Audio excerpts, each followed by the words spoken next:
Oh, I thought I had the wrong stream key, but we're here, baby. Never you play around. We're here, we're here. What's up, everybody? Hope everybody's having a great evening. A great afternoon, a great evening. Let me see.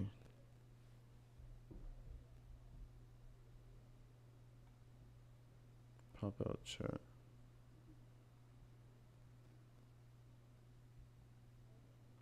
What's up, everybody? What's up, Lisa? What's up, Jenna? What's up, everybody? Let me make sure I'm live. What's up, Jenna? What's up, everybody?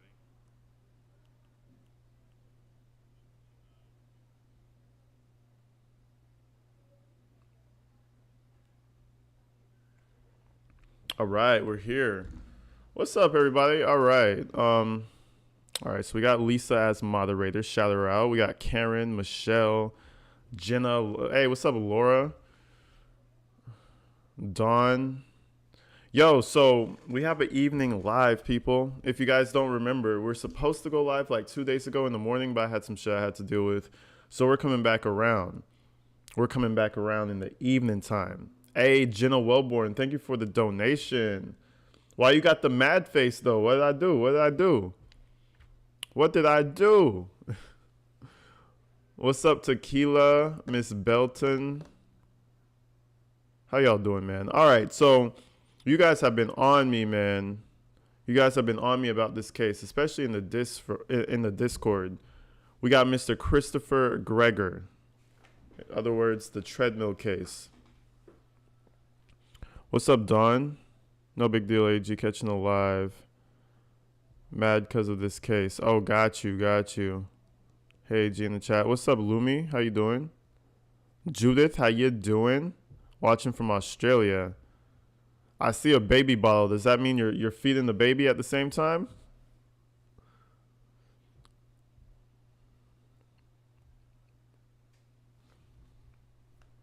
Nothing better than a Mother's Day live. Hell yeah. Happy Mother's Day to all the mothers out there. I was about to say that.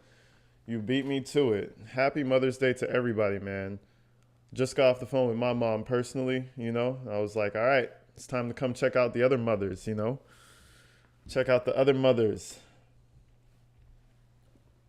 Happy Mother's Day. Happy Mother's Day. What's up, Mitzi? How you doing?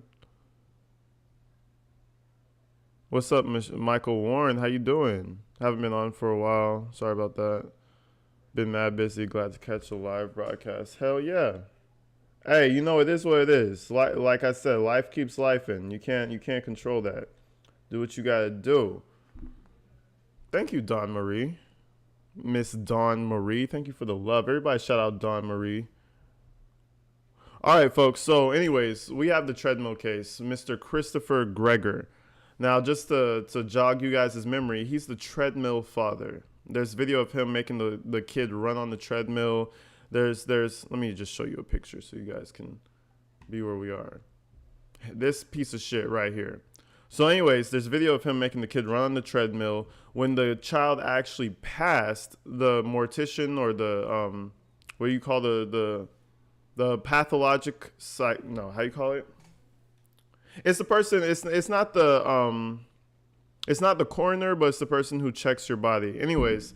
They found out that he had a bunch of contusions in his heart, contusions in his lungs, his brain, like his skull had contusions in it. It was a lot of shit. Pathologist, there we go.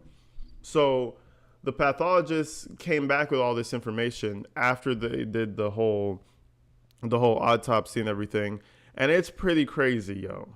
So anyways, we're gonna go and we're gonna deal with what the mother had to say, basically, and we're gonna go from there. But when I tell you, it's like, I don't know what it is with parents and their kids and shit. Hold on. I don't know what it is with parents and shit. Oh, shit. Hold on. Pulling up. In 2 minutes. Give me 1 second, y'all.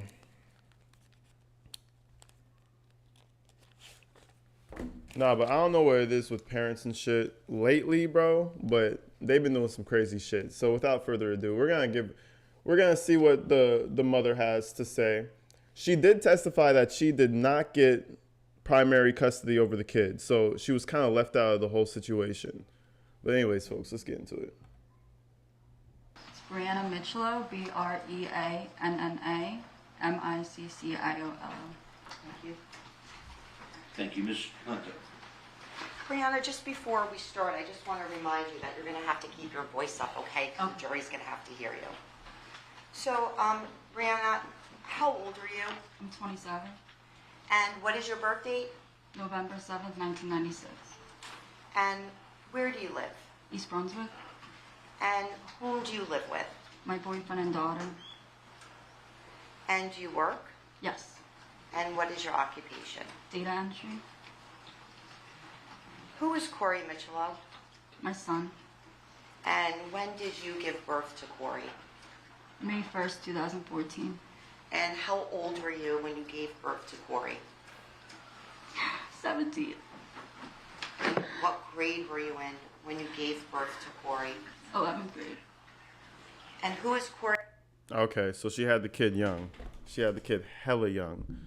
I don't understand how how he got sole custody of the kid or majority of the custody when he's this fucked up.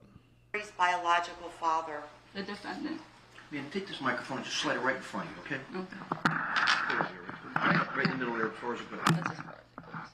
Let me turn it over to you. I want you to pretend that you're basically speaking all the way to the end of the jury box, all right? All the jurors need to hear you and see you. If they can't hear you down there, it's like you're not testifying, okay? What's up, But Tracy I'll be Thompson? How just you try to- doing? It's a rough one for some of us. Your voice up. So who is Corey's biological father? The defendant, And what's his name? Christopher Gregor. And how old were you when you first met Christopher Gregor? And Katie Carpenter, I don't think I shouted you out. Good evening. Shout out everybody who joined the chat. If I missed you, I'm sorry. Shout out everybody who joined up just now. 16. And do you know what the defendant's birth date is? It's May 1992. Now, you're familiar with Christopher Gregor, correct? Yes, And you've known him for many years, right? yes, And you see him located in the courtroom today? I do. And can you please point to him and tell us where he's seated and what he's wearing? He's sitting over there wearing a suit. Identifying Mr. Gregor, Your Honor. So noted, thank you. Now, is your son Corey no longer with us? No. Well, yes. And can you tell the jury the day he passed? April 2nd, 2021. And how old was Give me 1 second, guys. Corey when he passed? He was 6. And what types of things did your son Corey like to do as a 6-year-old? He liked reading, coloring, painting, playing outside. And what type of demeanor did Corey have as a 6-year-old? He was happy, silly, loving. Permission to approach the witness, Your Honor? Yes, certainly. Okay. I'm now showing you what's been marked S1 for identification purposes. And do you recognize that? Yes, Okay. And is that a picture? yes. And can you tell the jurors what that's a picture of? Oh, that's a picture of Corey. And did you take that picture? Yes, So you're familiar with Yes. your son Corey, who's depicted in the picture. yes. Your Honor, permission to publish S1. Any objection? None. Are you ready to get the evidence first? We can move it into evidence, yes. Move into evidence and publish. No objection to the evidence? No, Your Honor. S1 in evidence.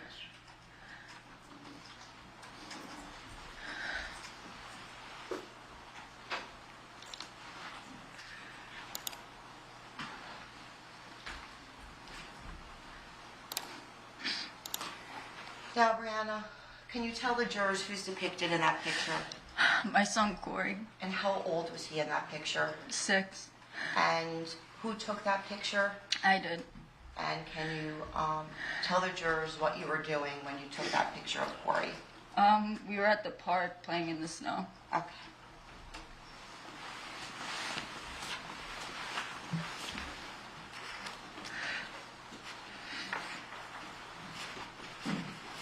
Now, Brianna, how old was Corey when the defendant entered his life?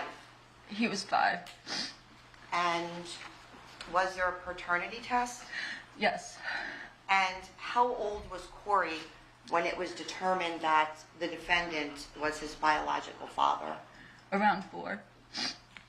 And calling your attention to October 28th of 2020, were you and the defendant granted joint custody of Corey? Yes. And when that happened, who became the resident parent of Corey? Christopher. And when I say resident parent, can you tell us what that means? He resided with him. And did you have visitation? Yes. And was this ordered by the family What's up, Sarah court Flynn? in Middlesex County? Yes. Your Honor, permission to approach the witness, counsel? Yes, of course. The order? Yeah, sure.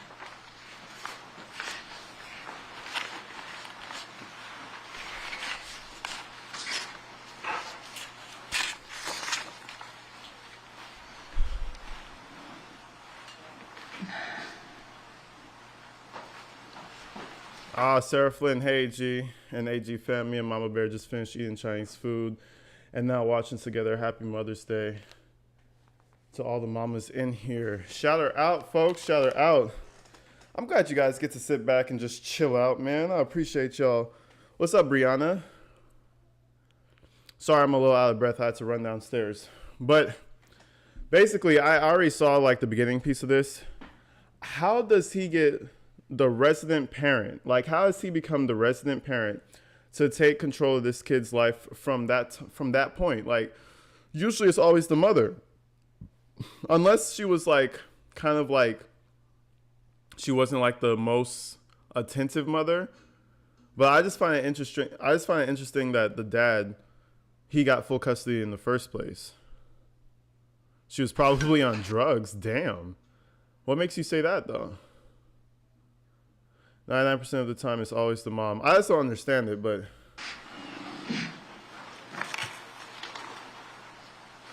she had a drug problem. Oh, shit.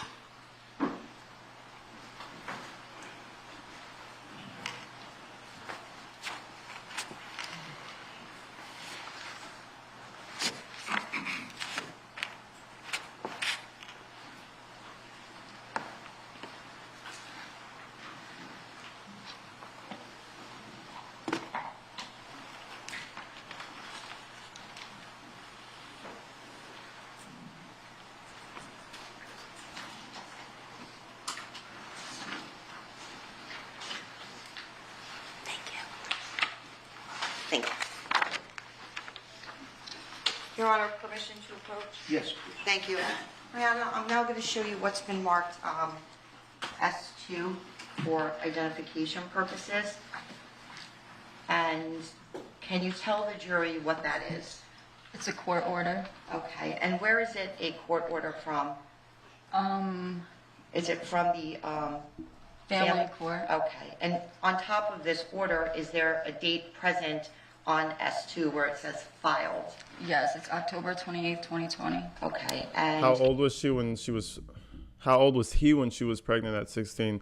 They were probably around the same age. They kind of look the can same you age. tell the jury? He might be a little bit older. That's a good. Oh, he was 21. Kind of hitting us with the Drake effect right there. Here's what the judge's name is on this order. Judge Silva. Okay. And going down into this order where it says it is on this 28th day of October 2020 ordered as follows, can you please read for the jurors what it says in number 1? Yes.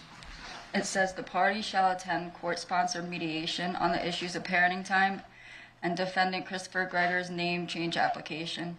Said mediation will take place at a date and time to be set by the court's mediator. Okay, and continuing on, can you please read? The party shall share joint legal custody of the minor child Corey, date of birth May 1st, 2014, pendente-like basis. Defendant Christopher Gregor shall continue to be the parent of primary residence, and defendant Brianna shall have unsupervised parenting time as follows. Could you please continue?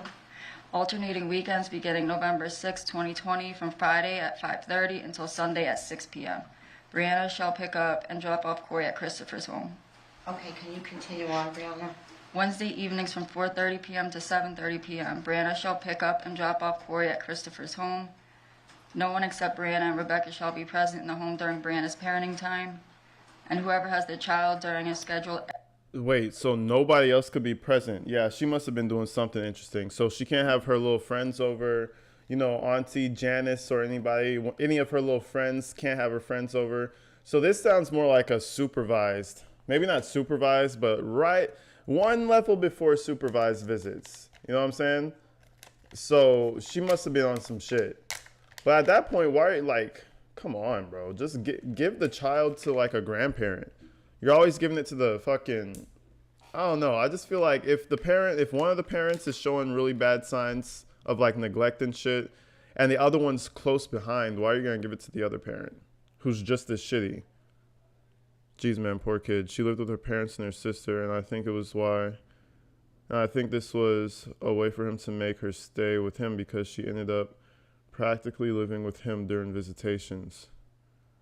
But what does that mean? Like, so she wants to see the kids, so she'll just stay there? Anyways, let's continue.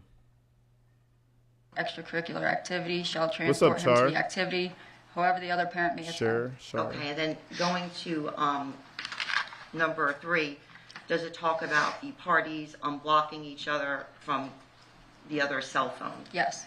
And then going to number 4, does it talk about the parties shall engage in co-parenting counseling? Yes. And then going to number 6, it talks about the parties being barred from making disparaging remarks, correct? Correct. And then it goes on to give a holiday schedule for Thanksgiving and Christmas. Correct. And what does number 8 say, please? Brianna Michelow shall have Skype calls or FaceTime calls with Corey on Tuesdays and Thursdays and Saturdays and Sundays during the weekends when Corey is with Christopher. Similarly, on the weekends that Corey is with Brianna, Christopher shall have Skype or FaceTime with Corey on Saturdays and Sundays. Neither party shall record these calls. Okay. And the caption of this order Thank you for the gift, Jenna. Shout out Jenna, is, man. who is the plaintiff in the matter? My mom, Okay, and who is listed as the defendants in the order? myself, and Christopher.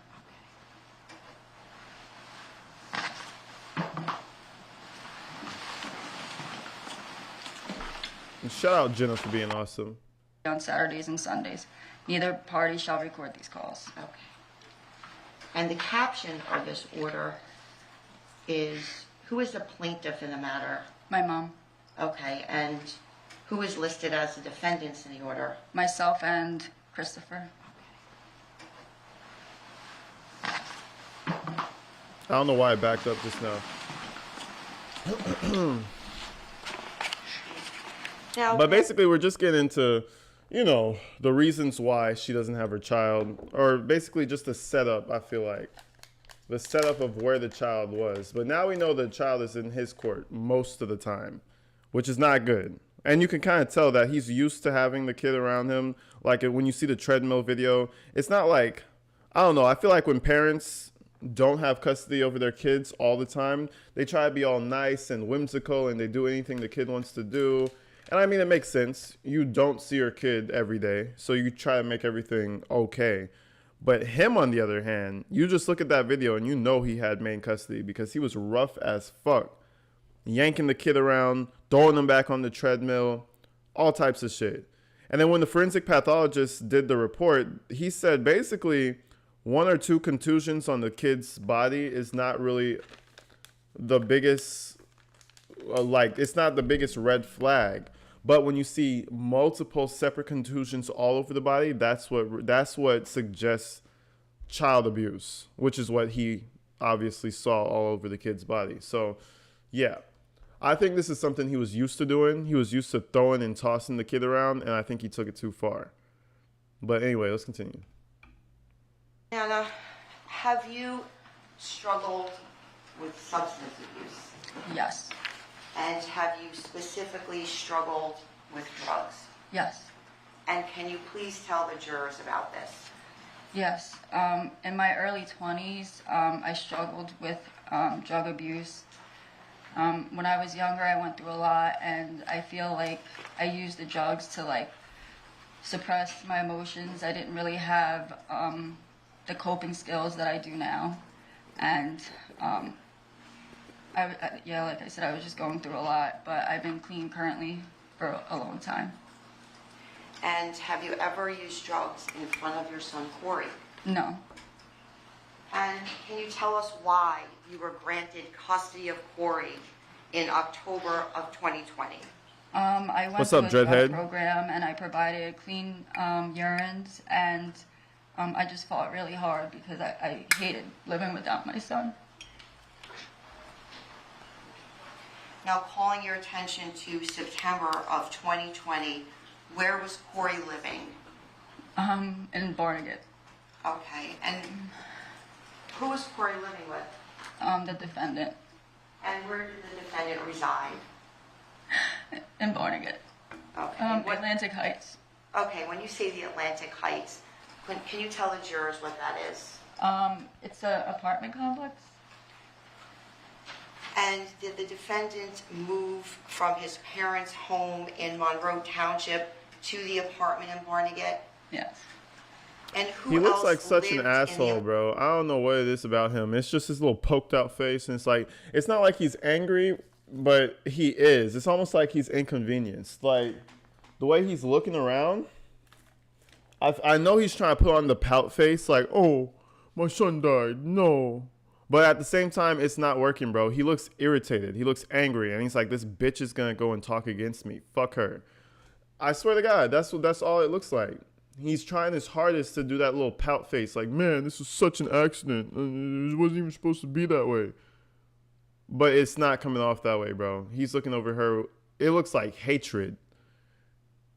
I mean, honestly, if you knew you were doing something wrong and someone's talking against you, that's probably what you got. That's probably the look you're gonna have. He's a punk. He thinks he's too good for anything. Man, I don't know. He just looked mad, bro. And it's like, how are you gonna be mad when you did this to your kid, bro? You could have stopped at any point. Let's continue.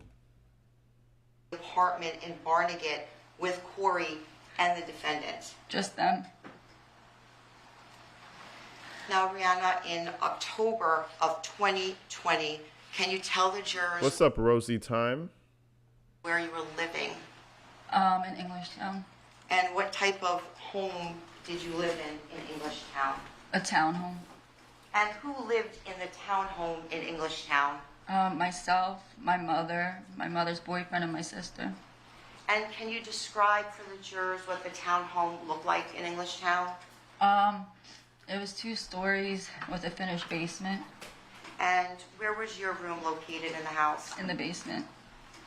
And can you tell the jurors how come you were living in your mother's home in October of 2020? I wasn't working at the time, so I couldn't afford it. And about how far away is Englishtown, New Jersey from Barnegat, New Jersey? About an hour. Now, in October of 2020, what grade was Corey in? He was in 1st grade. And what school did Corey attend? Cecil S. Collins. And the Cecil S. Collins Elementary School, what town is that located in? Barnegat. Now, calling your attention to March 19th of 2021, did you have visitation of Corey that weekend? Yes. And can you tell the jurors when did your visitation start with Corey that weekend? March 19th. Okay, and that would have been a Friday night? Friday. And where did you go to have your visitation with Corey on Friday the 19th? The defendant's home. And why did you go to the defendant's apartment on the 19th? Sarah said, what kind of tool even does his hair like that anymore? Yeah, he's definitely giving me the jock, douchebag, ladies' man vibe. I don't know. To visit Corey. The court order made it hard to go back to my house, and I just didn't want to fight with him. It was just easier than actually fighting with him. Okay, and when you're talking about the court order, are you referring to the court order from October 28th of 2020? Yes. And are you specifically referring to subsection C, that no one except Brianna and Rebecca shall be present in the home during Brianna's parenting time? Yes. It's crazy how you call a visit, like a court-ordered visit, parenting time, bro. That shit is not parenting time. That's fucking prison time, bro. Like, what the fuck are you talking about? Parenting time. What are you gonna parent for 2 hours in a room with your kid with nobody who you can have over? That's not parenting. That's just an allotted amount of time that you can stare at a child and say, "Oh, I love you. Do you want this? Do you want that?" And then right back home. That's why the joint parenting shit, that shit's not even like legit half the time, bro. And you can tell he's using this against her so that he can kind of keep her close. You know, like, oh, the kid's going to be here all the time, so what are you going to do? You have to go and see the father every single time. I don't know. I feel like this was kind of his tactic to keep her close. I mean, she is a pretty woman, and I'm pretty sure something tells me, I'm not sure about it, but something tells me that he was trying to keep her close somehow with that court order. Chris 20 got Brianna 16 pregnant. He was found out by Corey. He was 4 when his mom applied for food stamps. Brianna lost custody due to drugs. Chris started ambushing him. So during that time frame, Brianna, yeah, she's a pretty woman, bro. And he was like, You're gonna date who? You're gonna go ahead and do what? He couldn't handle that. That's why if you're a pretty girl, man, shit, and you got guys, man, listen, you better get that restraining order. If you know he crazy and he can't let go of you, you better do that real nice and slow. Make your exit real slow. Don't even let him realize until it's too late, because this shit always happens. But anyways. Is it common for you to go see Corey at the defendant's apartment? Yes. And calling your attention specifically to the 19th, did you sleep at the defendant's apartment that night? Yes. See? And why did you stay at the defendant's apartment that night? The next day I had something to do with Corey early. And during that time period, was it common for you to stay over the defendant's home during your visitations with Corey? Yes. And so he was still okay. Okay, so he was still hitting it. There you go. There's the explanation. They were still fucking. That's why she's sleeping over there. You can't tell, like, what are you gonna do? You guys hate each other and she's sleeping over? I highly doubt it. The DA is wrong for that hair. Y'all are fucked up. Somebody else said that. Michelle said something about her hair. I'm offended as fuck by the lawyer's hair every time I see it. Damn, I need to pay attention then. I wasn't even paying attention to it. I swear, women be noticing shit about other women that guys don't even realize. We're just like, huh? Ugly hair? Huh? Like, we don't even know what the fuck's going on half the time. Y'all be catching on. But anyway, my opinion, they were definitely still fucking. That's why, come on now. She slept on the couch. Keep listening. Yeah, I know they're going to come with some back curve story, but if you... Anyways, let me continue. Of course, all I'm going to say is, of course she was sleeping on the couch. At the apartment to visit Corey? Yes. Sleeping on the couch. There? Yes. Okay. And what if the defendant had plans? He would leave, and it would just be me and Corey. Now, calling your attention to Saturday, March 20th at 2021, did you take Corey for the day? Yes. And did you previously discuss your plans with the defendant? I did. And can you tell the jurors where you and Corey went? I took Corey to Pennsylvania to visit my dad for his birthday. And what part of Pennsylvania did you go to? Abington. And what did you and Corey and your dad do in Abington, Pennsylvania? We went mini golfing and we got ice cream. And about how far of a drive would it be from Barnegat, New Jersey to Abington, Pennsylvania? About an hour and a half. And what time that day were you supposed to bring Corey back home from the visitation? Between 2 and 3. And when you were driving back to Barnegat, what were the traffic conditions that day? There was a lot of traffic. And what happened due to the traffic? I was late. And besides the traffic conditions, why were you also running late? Corey was enjoying himself, so I didn't want to just rip him away from that. And who did you tell that you were going to be late that day in bringing him back? The defendant. And did the defendant send you a text message on March 20th at approximately 3:04 p.m. about you being late? Yes. Your Honor, permission to approach. Like he really cared. I don't know how you could represent somebody like this. It would be tough, man. To all those defense attorneys out there, man, y'all got some thick skin, because this shit, I don't know how you could go ahead and defend someone like this. It's like there's no reasonable doubt in my mind. There's video evidence, there's coroner reports, there's all this shit. So how do you go ahead and, like, I don't know. How you defend something like that is beyond me.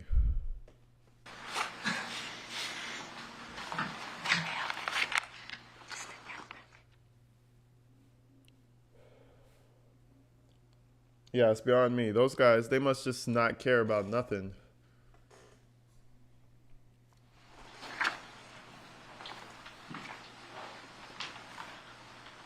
And there you go. Very true. Jane Robertson Bloom. Simple statement. Money pays. If you got that money, man, you got that little paper on you, a lot of morals could get bent. I will say that. A lot of morals and standards could change. And at the end of the day, he has to get represented by somebody. I'm just saying that how you do it, how you figure out in your mind to trick yourself to represent this piece of shit is beyond me. But I mean, shit, somebody's got to represent you, right? What's up, Irish Pastry?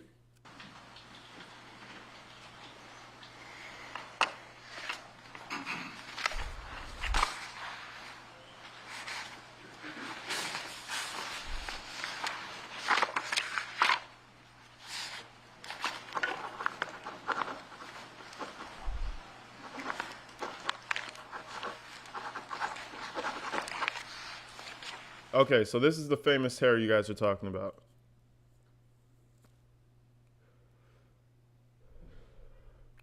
I mean, I'm no hairdresser. It looks like it wants to be blonde, but it's not really blonde. You guys, I know you guys are about to lose your fucking minds in this chat.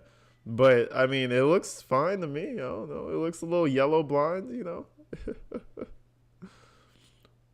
We need to get a GoFundMe going so she could get a haircut. That is fucked up. Damn. Okay, GoFundMe for the lawyer. That's crazy. I don't know if I would be like insulted or if I would take the money. That's crazy.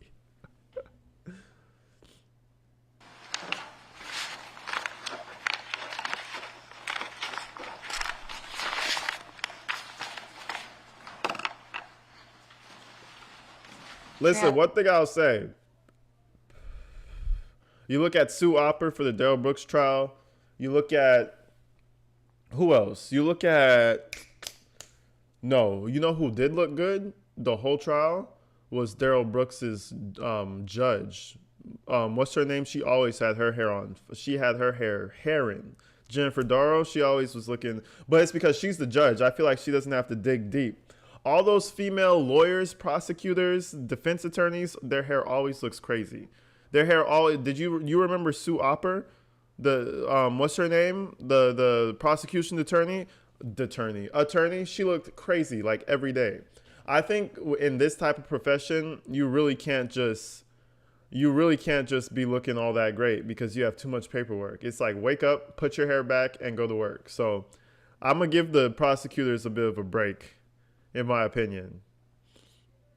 And I'm now showing you what's been marked S5 for identification purposes. I'm gonna give the prosecutors a break. Do you recognize those? I do. And can you tell the jurors what those are? There are text messages between me and the defendant. And you're familiar with those text messages? Yes. And are those text messages that were located in your cell phone? Yes. Okay, now during the course of this investigation, did you provide your cellular phone to the Ocean County Prosecutor's Office? Yes. And when did you provide your cell phone to the Ocean County Prosecutor's Office? The day Corey passed. And you provided your cell phone to Detective Mitchell. Correct. And by doing this, you voluntarily agreed that the prosecutor's office would search your phone. Yes. So calling your attention now to S5 Thank you, Lisa. particular. The membership link is right down below. At approximately 3:04, what did the defendant text you in regard to you dropping off Corey on March 20th, 21 at approximately 3:04? He texted me, when you get here, please just drop him off. And what was your response? I said, okay. And then what did he say next? He said, you almost 2 hours late, what the fuck? And what did the defendant say next? He said, this Friday, however long late you are, is how long after 4:30 you can come. Can you continue, please? Look at him. He always looks like he's on the verge of crying or being angry. He's so annoying. His fucking face already, bro. Like, I don't know what it is. That's why I kept looking at this trial and I was like, I don't know if I want to cover this bullshit. Because it's just like, bro, he has a slappable face, pudgy cheeks. You ever see those slap contests where they have the belts on and the chalk on their face and shit and they just smack the shit out of each other? That's the type of shit you would just want to see his face go through because just the face, bro. It's just not, it's pissing me off.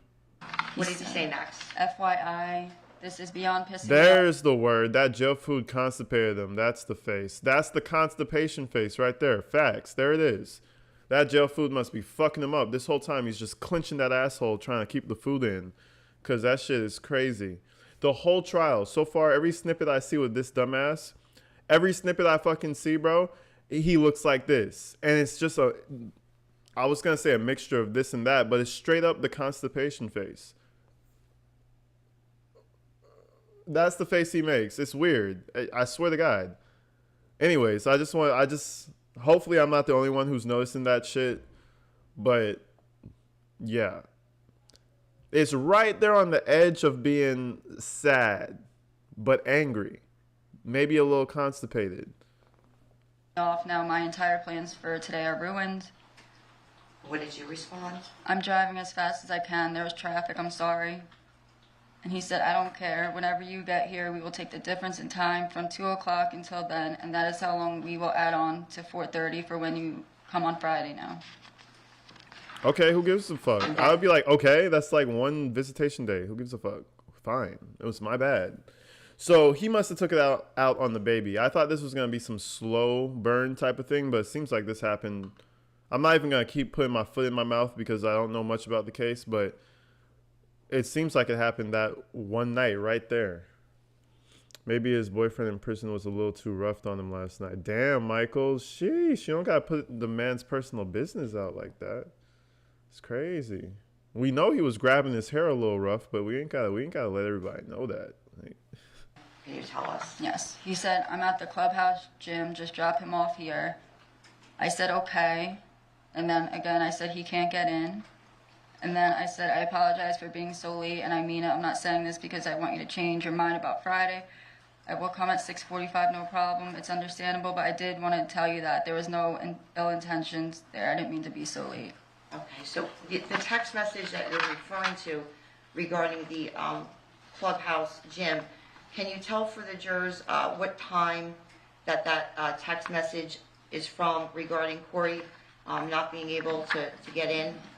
At 4:14 p.m. Thank you, Brandon.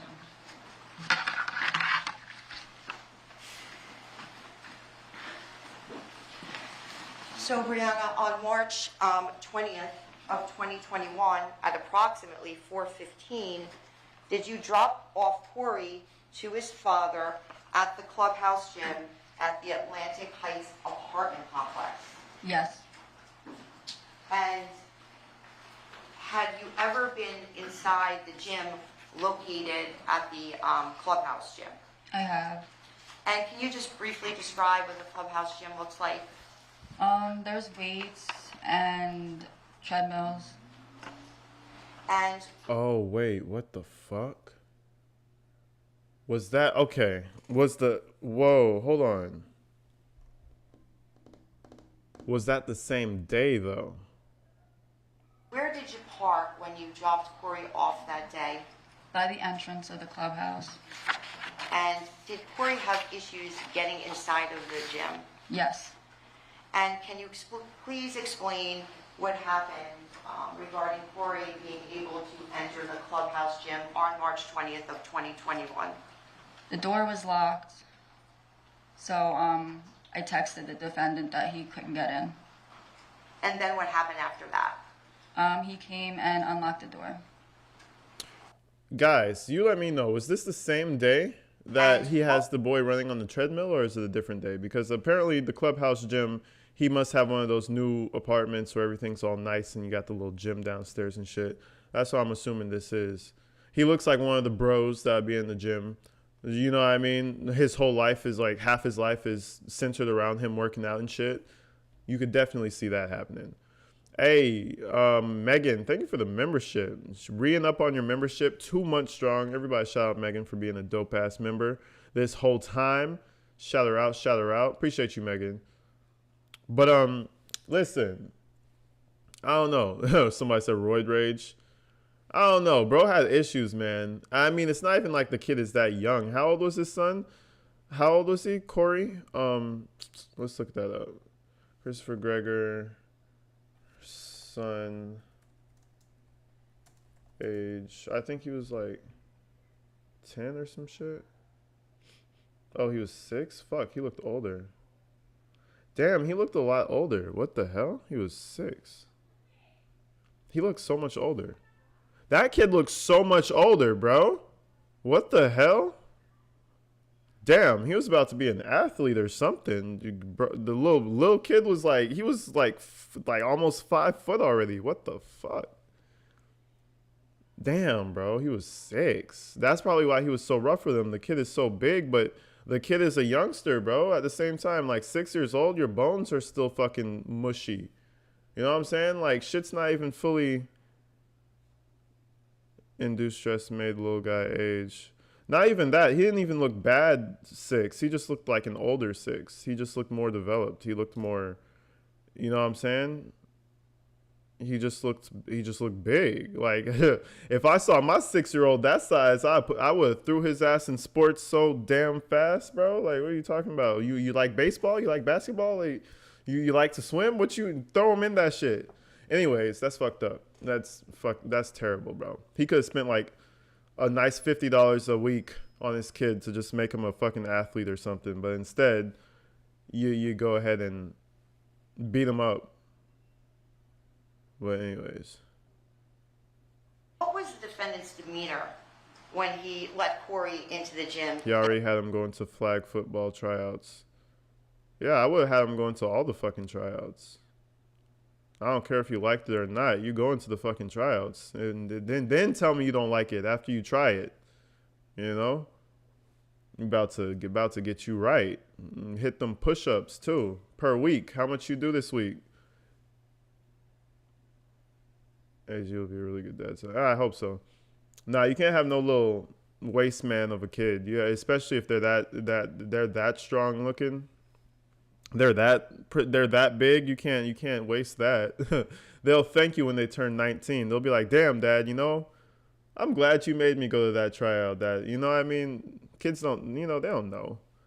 They just know the present. Oh, I don't like this. Oh, I don't like that. They're not seeing the big picture. But he called his kid fat. His kid was anything but fat. Hold on, let me.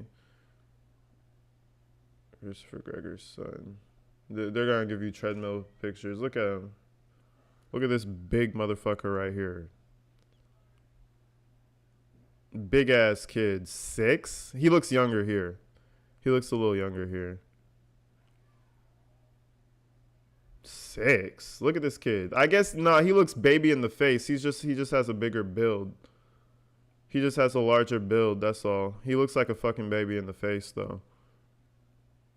He looks like a baby in the face, but he just got the...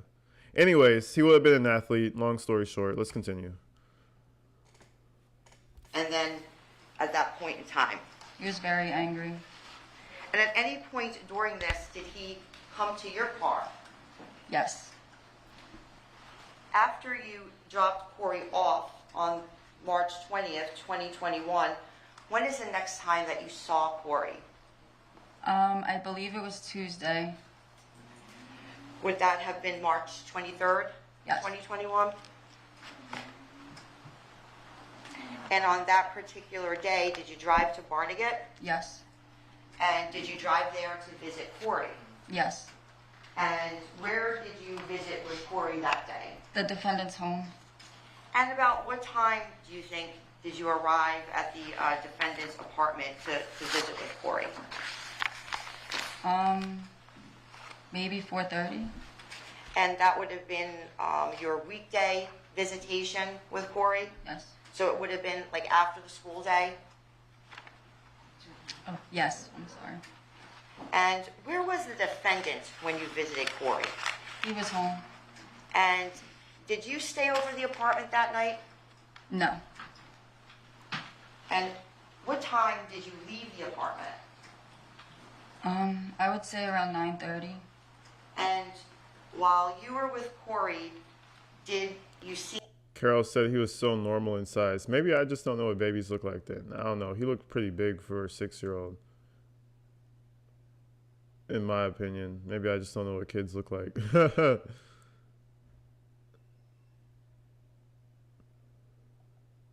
any... You said the mom is a red flag too? I mean, she told you her red flags. That's, you know what I'm saying? She enjoyed some drugs. She would indulge in the finer drugs of life, you know, a little methamphetamine, maybe a little cocaine, you know. She told us her red flags. So, I mean, I don't think she was a bad parent. I just think, like she said, she was on drugs. Not like him. I think he's evil. She's just fucked up. She did a few drugs here and there. She fucked up. You know what I mean? And she's telling us that she fucked up. You know what I'm saying? So I don't really fault her. I mean, how do you say it? You can fault her for doing drugs and being an addict, but at the same time, you know, at least she owns up to it. You know, he's over here trying to say he's innocent. That's some bullshit. Bruises on him. I did. Yes. And can you describe for the jurors the bruises that you saw? He had a bruise on his forehead, and it was very odd shaped, and it kind of looked like an imprint of something. And besides that bruise, did you see another bruise? He had one on his chest. It looked like a scrape. And where were you when you saw these bruises on Corey? Corey and I went on a walk in the neighborhood. And did you speak to Corey about the bruises that you saw? Yes. And where were you and Corey when you spoke? We were on the walk. And what was Corey's demeanor when you spoke to him about the bruises that you saw?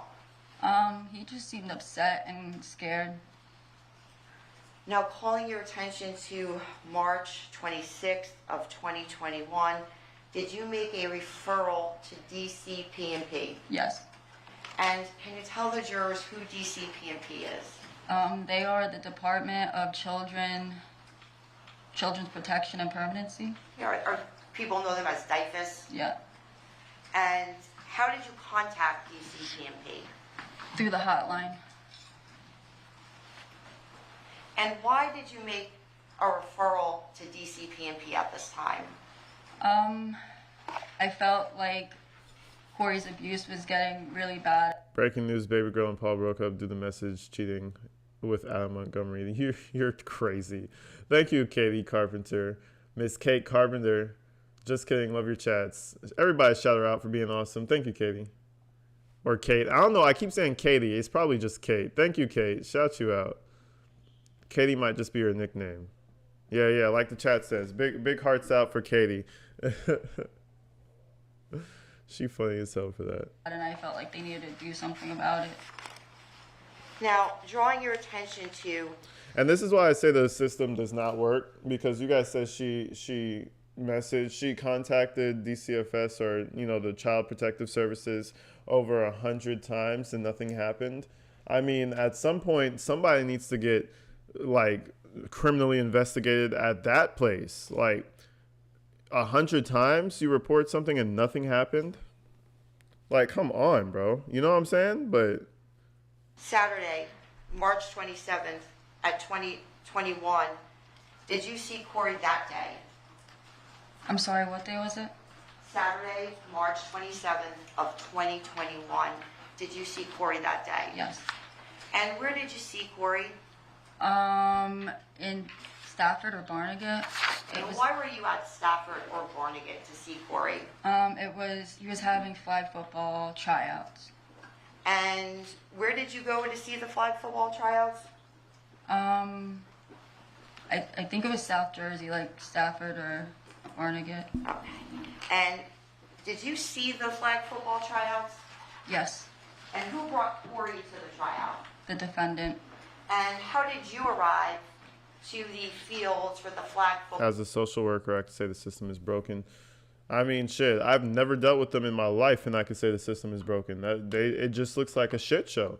It looks like the worst government branch in just any branch ever. Like child services, a foster care system, that's basically hell.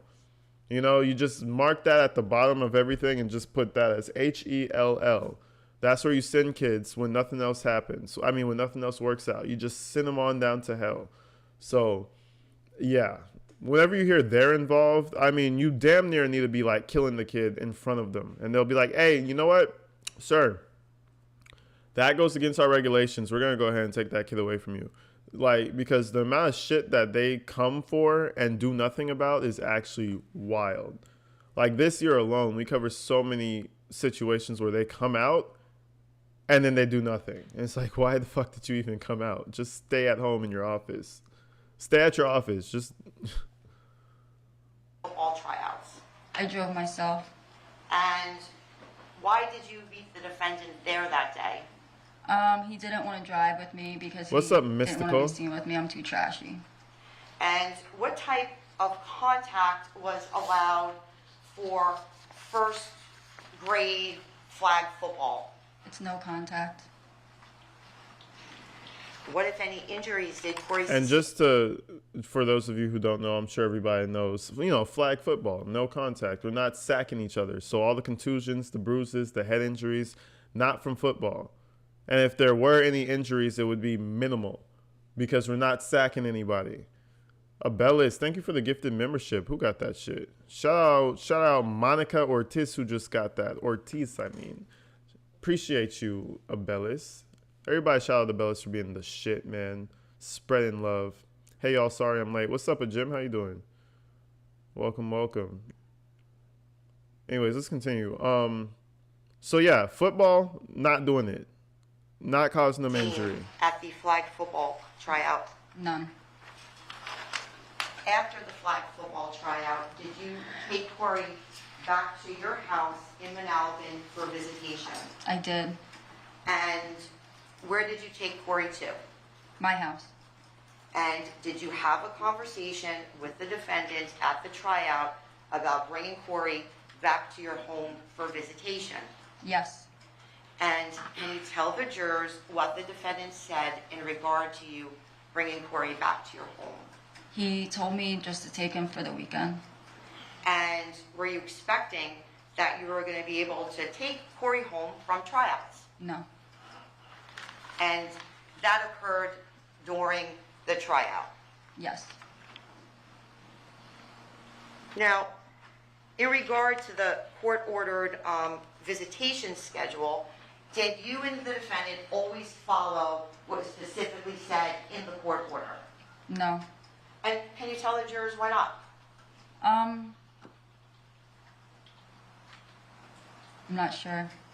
Well, what about were there be circumstances which would, Oh, yes, Christopher would let me take him to my house knowing the people that he didn't want to be there were there a few times. okay. Oh, okay, all right. So, roommates, whoever she's living with is probably like an influence, and I understand that. You don't want her to be around her druggy friends, right? But again, I think he was kind of just using this court order above her head. I don't know anything about her. I don't know about her tendencies. I don't know what she'd do. But something tells me that she wasn't some crackhead at this point. Like at this point, something tells me she wasn't just some crackhead going home smoking every night. You know what I'm saying? So I think he was kind of just using this over her head a little bit. This is the best group I'm a member of on YouTube. Hey, thank you, Michael Warren. Shout you out.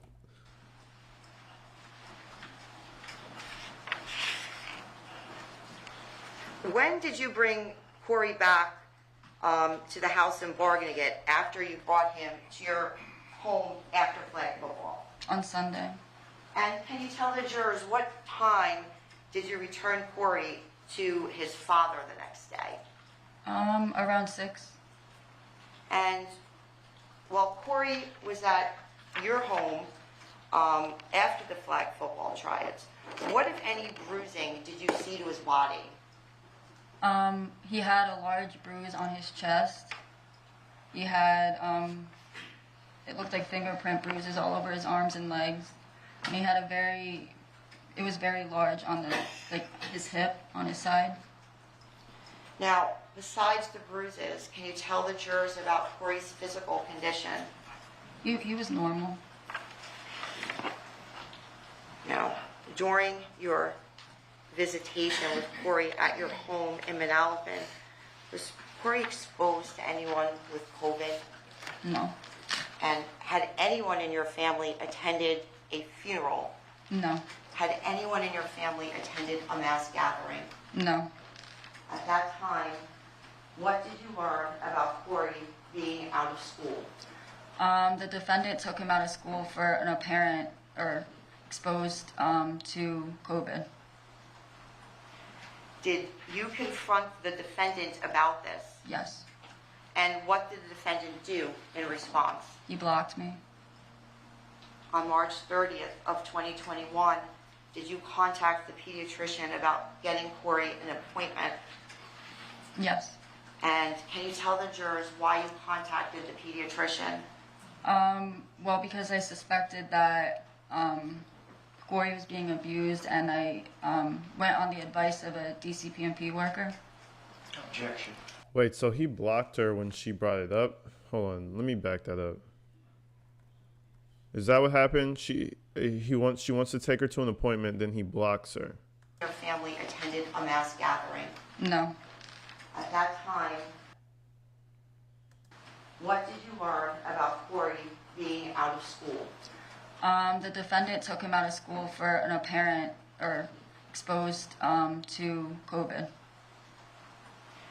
Did you confront the defendant about this? Yes. And what did the defendant do? Oh, okay. So he took him out of school. She asked him, why the fuck did you take him out of school? He blocks her. Yes. And can you tell the jurors why you contacted the pediatrician? She suspects he was being abused. All right, moving forward. Him and his swollen Went on face. Like, why is his face swollen? Advice of a DCPMP worker. Objection. So sustained. You should strike that. That's hearsay. If someone else told her something, so you should strike that, not consider it. If the state calls that person, then we'll deal with it at that time. Thank you. Did you get an appointment with the pediatrician? Yes. And what day was the appointment scheduled for? April 1st. And April 1st was a Thursday? And what time was the appointment scheduled for, Brianna? Around 5. And why did you make the appointment at 5? Because that's when my parenting time was. Trying to get around them. And who was the appointment made with? What pediatrician? Shit, I didn't even shout you out, Teresa. Shout out Teresa from Ireland, man. Shout her out. One of the OG moderators out here. Appreciate you, Teresa, for joining. IV Pediatrics. And did you have a conversation with the DCPMP caseworker? Yes. Without telling us the conversation, what was the caseworker's name? Name?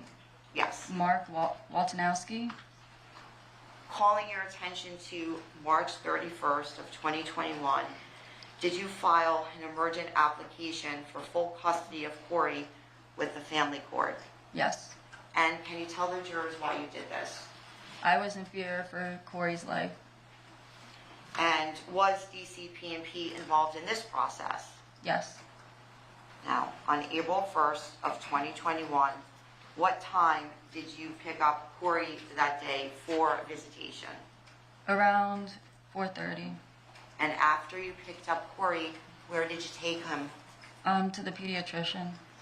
And what was the name of the pediatrician or the practice?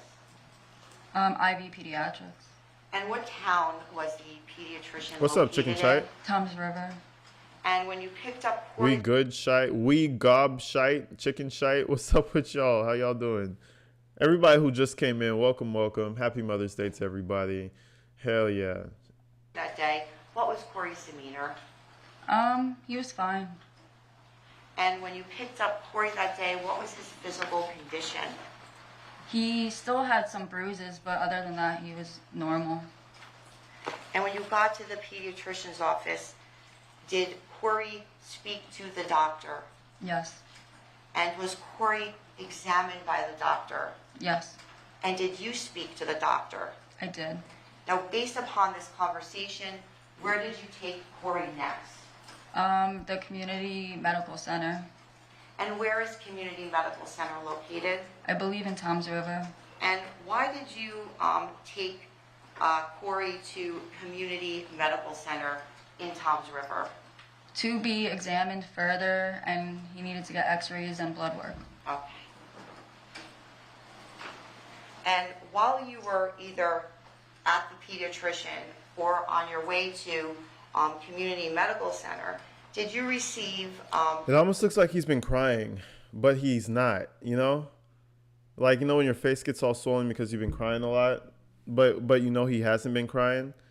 I don't know. It just pisses me off. It's almost like, look, guys, I've been crying this whole time. It's like bullshit, bro.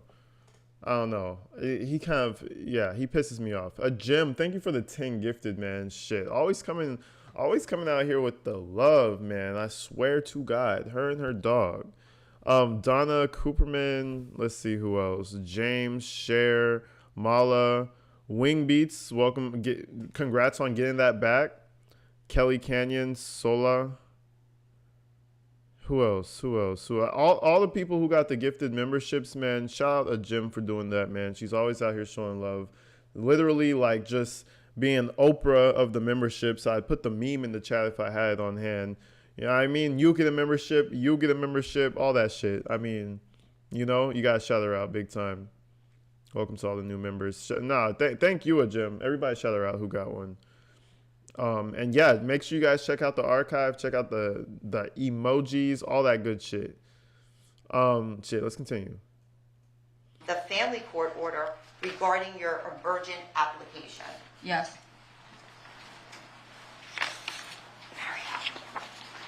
Yeah, Jim always out Permission to here approach. doing it big. Always out here doing it big, man. Brianna, I'm now showing you what's been marked Jim is a green goddess. Yeah, that she is. A green goddess. S17 for identification purposes. And can you please read the caption at the top of just saying that who the court order is from? Honorable Patrick Bradshaw, JSC, Superior Court of New Jersey, Chancery Division, Family Part. Okay. Now, calling your attention to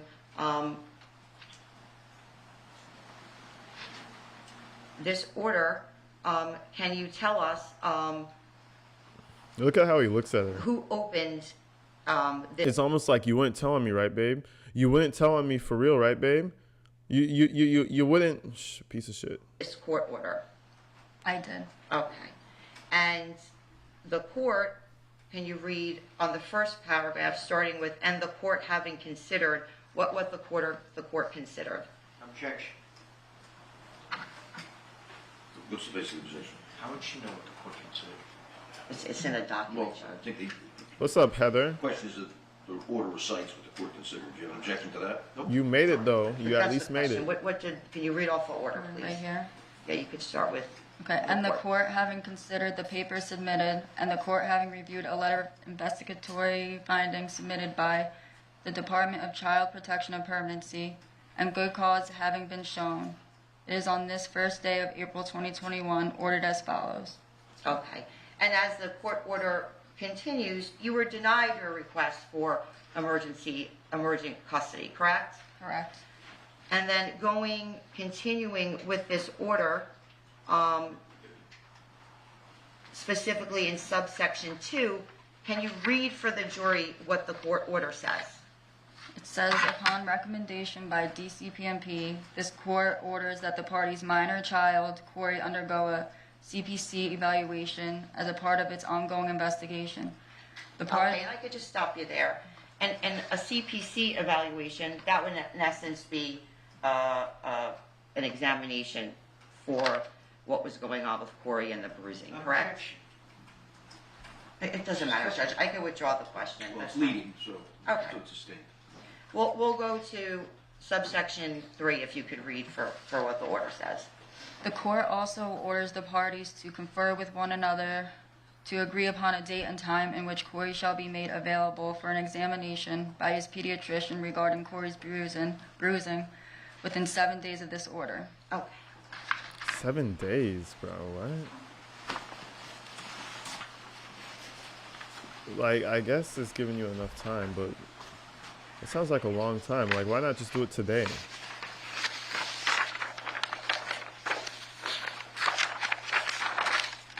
Now, after Corey was at the pediatrician, where did you take him next? To the hospital. And what hospital again did you take him to? Mystical Community Poncho. Medical Thank you. Center. Thank you. We really are, How did man. you drive Corey to Community It's because of people like you. Medical Center? In my car. And what was Corey's physical condition while in the car? He was okay. What's up, And can Heather? you tell the jurors what Corey's demeanor was when he was in the car? Same as always, he was normal. And about what time did you arrive at Community Medical Center? Probably like between 6 and 7. And was Corey examined at Community Medical Center? Yes. And what department was this in? The emergency room. And did Corey speak to the doctor? Yes. And did you speak to the doctor? Yes. And based upon your conversation, where did you take Corey next? Jersey Shore Medical Center. Now, while you were at Community Medical Center, before you got to Jersey Shore, did the defendant send you a text message as to where you were? Yes. Your Honor, permission to approach. 7.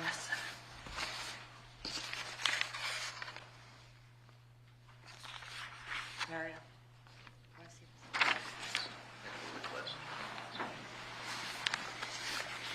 this? Someone in the comments said he's trying to telepathically curse her out. I swear to God, he is. The way he's staring at her half the time, it's kind of like, please look over here. Please look over here. If you just glance over here, I'm going to give you the meanest look you ever seen. I'm going to fuck your whole train of thought up. That bro is really hoping and begging the universe to let her look over to him because he's going to be like, yeah, bitch, fuck you. Fuck. Like, I swear, it's that apparent. It's like he's trying to push his energy over to her. And another funny thing about it is, you kind of see her responding to the questions, kind of like smirking her face and looking straight ahead, almost as if to say, I know you're looking at me and I'm not going to give you the satisfaction. I'm just going to look straight forward.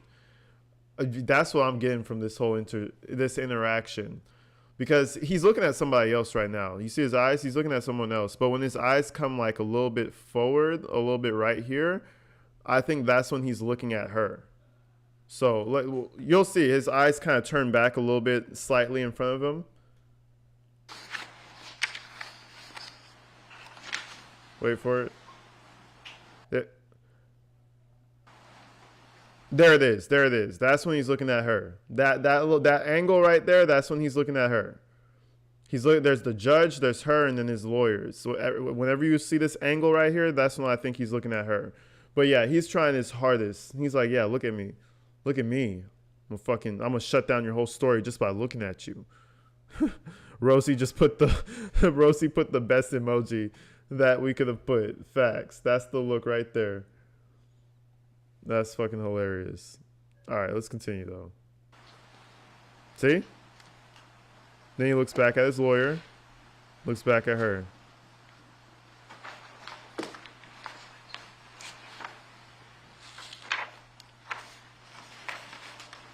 Okay, I'm now showing you what has been marked as 7 for identification purposes. And do you recognize these? Yes. And are these what? Text messages between me and the defendant. Okay. And calling your attention on S7 in particular to the first text message contained in the document, can you please tell the jury what the defendant texted you? Judge, I can object since it's a document, not an evidence. I don't know how she could read from it. Your Honor, we already had a 104 hearing You where want to move into evidence? I can move them into evidence. I was going to do it at the end, but Okay, I'll agree to that. okay. So I have the other ones too. I can move into evidence. So the state will move it into evidence as well. So, ladies and gentlemen, you're going to hear about these text messages, the statements of the defendant. You can consider as statements. I'm going to give you an instruction later about statements of defendant electronically or if there's any oral ones. So I'll ask you to consider them at the end of the case in connection with that instruction. In addition, in terms of the statements of Ms. Michelot, they're actually hearsay, but she's here testifying about it. So I'll allow them in for that reason. I concluded it wouldn't make much sense for me just to give you the defendant's statements or responses if you couldn't see the other half of the conversation. So in order to be able to give you a full picture, I'm allowing both Ms. Michelot's messages and the defendant's alleged responses into evidence in order to give you that context to be able to analyze them. Thank you. Thank you. Okay, so turning your attention then to S7 in particular. You know you're in a bad situation when your lawyers are trying to just hit things on technicalities. Like, oh, she didn't admit that into evidence, sir. She didn't admit that yet. She needs to admit it first before. It's like, bro, it's like, come on. It's like small things like this. You know your lawyers. I mean, it's a good lawyer. You know, we're going to fight for every little crumb that we can get. But small things like that, like not admitting it into evidence and doing procedure properly, you know that they don't really have much of a case. Shit is not looking good. I mean, obviously, quite obviously, it's not looking good for him. There's video evidence, there's all types of shit. But you see the lawyers over there working overtime. They're big brain in this shit. The top of the page at approximately 4:1. That's can you read the time for the jurors? 7:26. Okay, and what did the defendant text you? He said, "Where are you?" And what did he text you next? He said, "It'll be past 7:30 and I will take over and be with my son." And what did he say after that? "I have no idea where you are and you will not tell me on the phone. Why is that? You were past your time by the court order and I want to be there for my son." Oh, and what was your response to that? I said, "I am driving to Jersey Shore Medical Center. I'm doing what a caseworker for DCPMP told me to do." Thank you.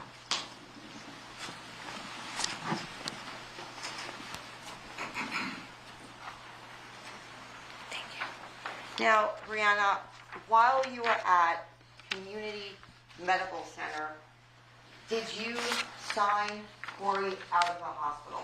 Yes. And can you tell the jurors why you did this? Because I wanted to drive him myself to Jersey Shore Medical Center.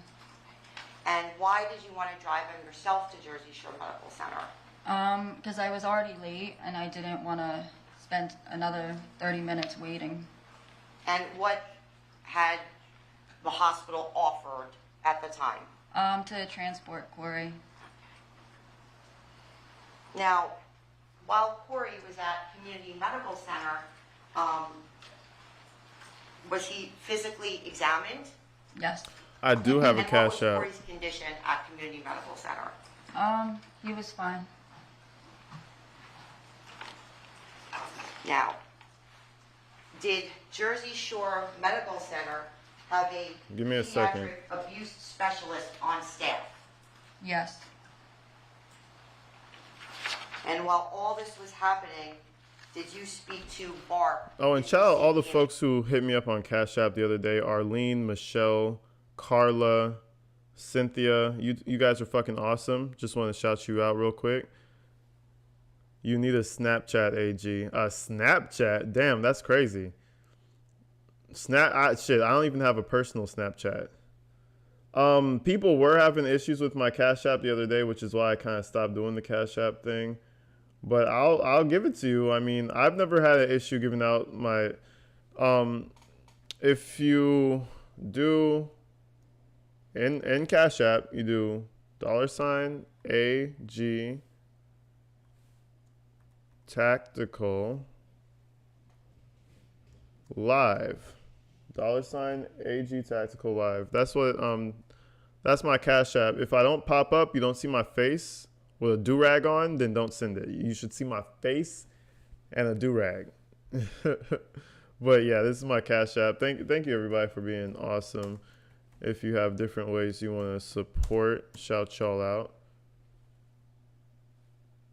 All right, but anyways, let's continue. Shout you out, Michael. I appreciate you. But again, I'm just saying the fact that she's over here driving her own kid over to the medical center trying to get him looked at, that just shows how shitty DCFS or whatever the fuck the child services name, whatever the fuck that shit is, that just shows how shitty they really are.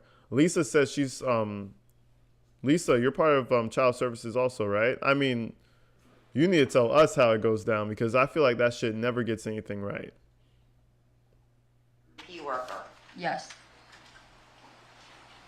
Now, after you and Corey left Community Medical Center, where did you immediately go? Jersey Shore Medical Center. And what was Corey's physical condition while you were with Corey? I dare the guy in that car? worked. Fine. He was just watching videos on my phone. And what was Corey's demeanor? Normal. Happy. Oh no, Now, Kate, you should gift people. You should gift people yourself because me, can I gift people? I don't, as someone who's running the stream, I can't personally, can I? It's not letting me gift people. But you could easily just go and buy gifting. Approximately what time did you arrive at Jersey Shore Medical Center with Corey? Around 8. And did you speak to the doctor at Jersey Shore Medical Center? Yes. And did Corey speak to the doctor at Jersey Shore Medical Center? I'm not sure, y'all. Yes. And what was Corey's demeanor while at Jersey Shore Medical Center? He was okay. He was just a little tired because it was getting late. And was Corey examined by a doctor at Jersey Shore Medical Center? He was. And what tests were performed on Corey at Jersey Shore Medical Center? He had an I don't know, guys. I do absolutely everything off of my iPhone. I do absolutely everything. So the whole thing about you can't become a member or gift members, or I do everything off of my iPhone. So I don't know, y'all. Like I've never had an issue. But yeah, I don't know.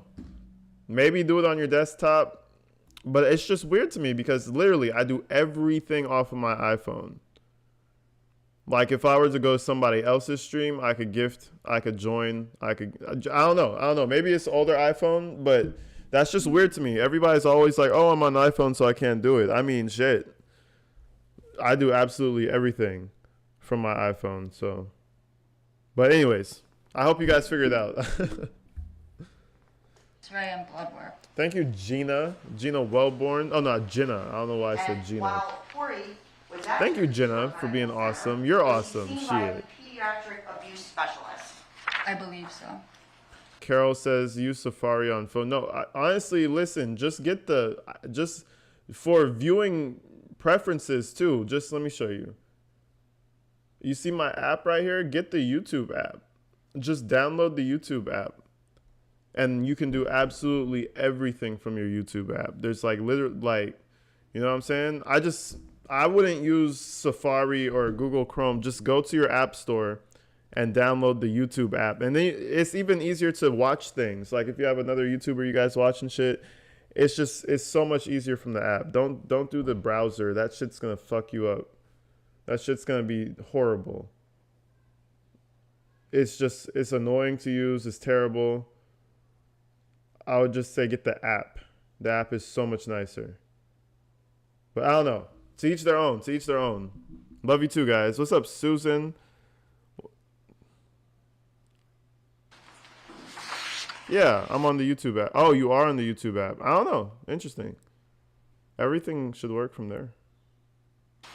Or is he seen by an emergency room doctor? I think it was an emergency room doctor. That's crazy. I have the app and everything works for me. I could do I could join channels. Like, let me think of a channel I'm not joined to. If I go to like MKHD, I don't think I'm joined to his channel. I'm not joined. Yeah, see? Look. This is Marquez Browning. He has like 18 million subscribers. Look at that. You could just join. You know? Yeah, you could just join for memberships. I don't know, guys. Maybe update your phones. I'm not sure, but you should be able to do absolutely everything. I give up. People won't listen. You have to request the desktop site. Well, I've never requested the desktop site in my fucking life, so I don't know. Maybe try Sarah's way. I'm not sure. But, you know. Let's continue. He looks irritated. Now, He looks like he needs to take a shit. Medical Center on April 1st of 2021, did you have a telephone conversation with the defendant? Yes. And about what time did that conversation occur? Around 8:30. And can you tell us about the conversation you had with the defendant?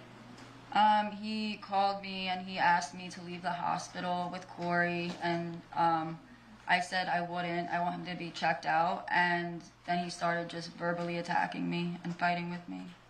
And did the defendant know that you were at Jersey Shore Hospital with Corey? Yes. And can you tell us what happened at the hospital regarding your cell phone? My phone died.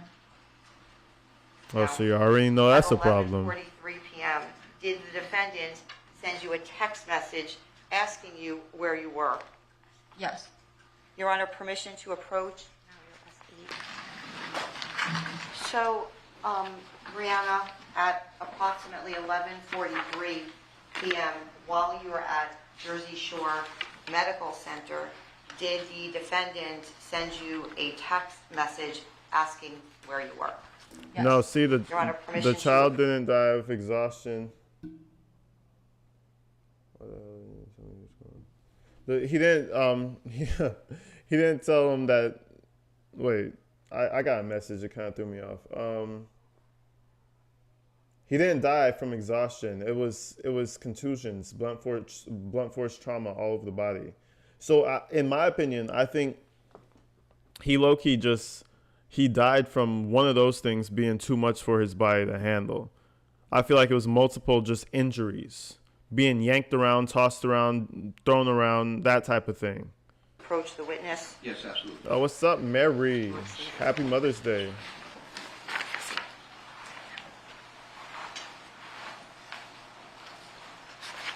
Good.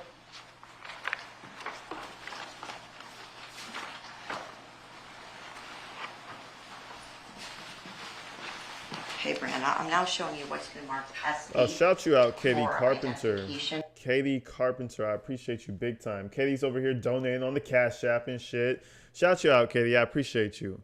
Thank you for the big Purposes. 30. And do you recognize Shout her out, that? man. Everybody shout out Katie for being the shit. I didn't even expect that. Appreciate you, Katie. Big time. Yes. And those are text messages from your phone? Yes. And you're familiar with those text messages? I am. You're under permission to enter into evidence and publish? Certainly, so that's S8. S8. Any objection? None. S8 in evidence. Okay, now calling your attention to the first message.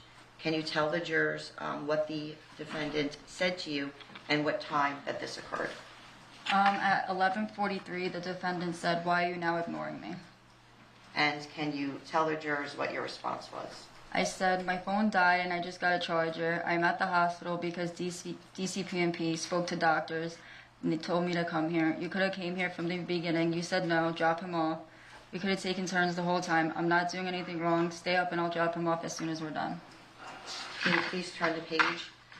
Now calling your attention, can you please continue to read the first two messages with the dates and the time as well to the jury? On 4/1/21 at 11:52, I said, "You're not going to stay awake." And then on 4/2/21 at 12:48, I said, "How are you going to go to court and say anything about me keeping him? You won't even stay up for me to drop him off, and I'm offering now." Okay. Thank you. Now, after those text messages... Love you, AG. I'm out for tonight, but hey, appreciate you, Dreadhead.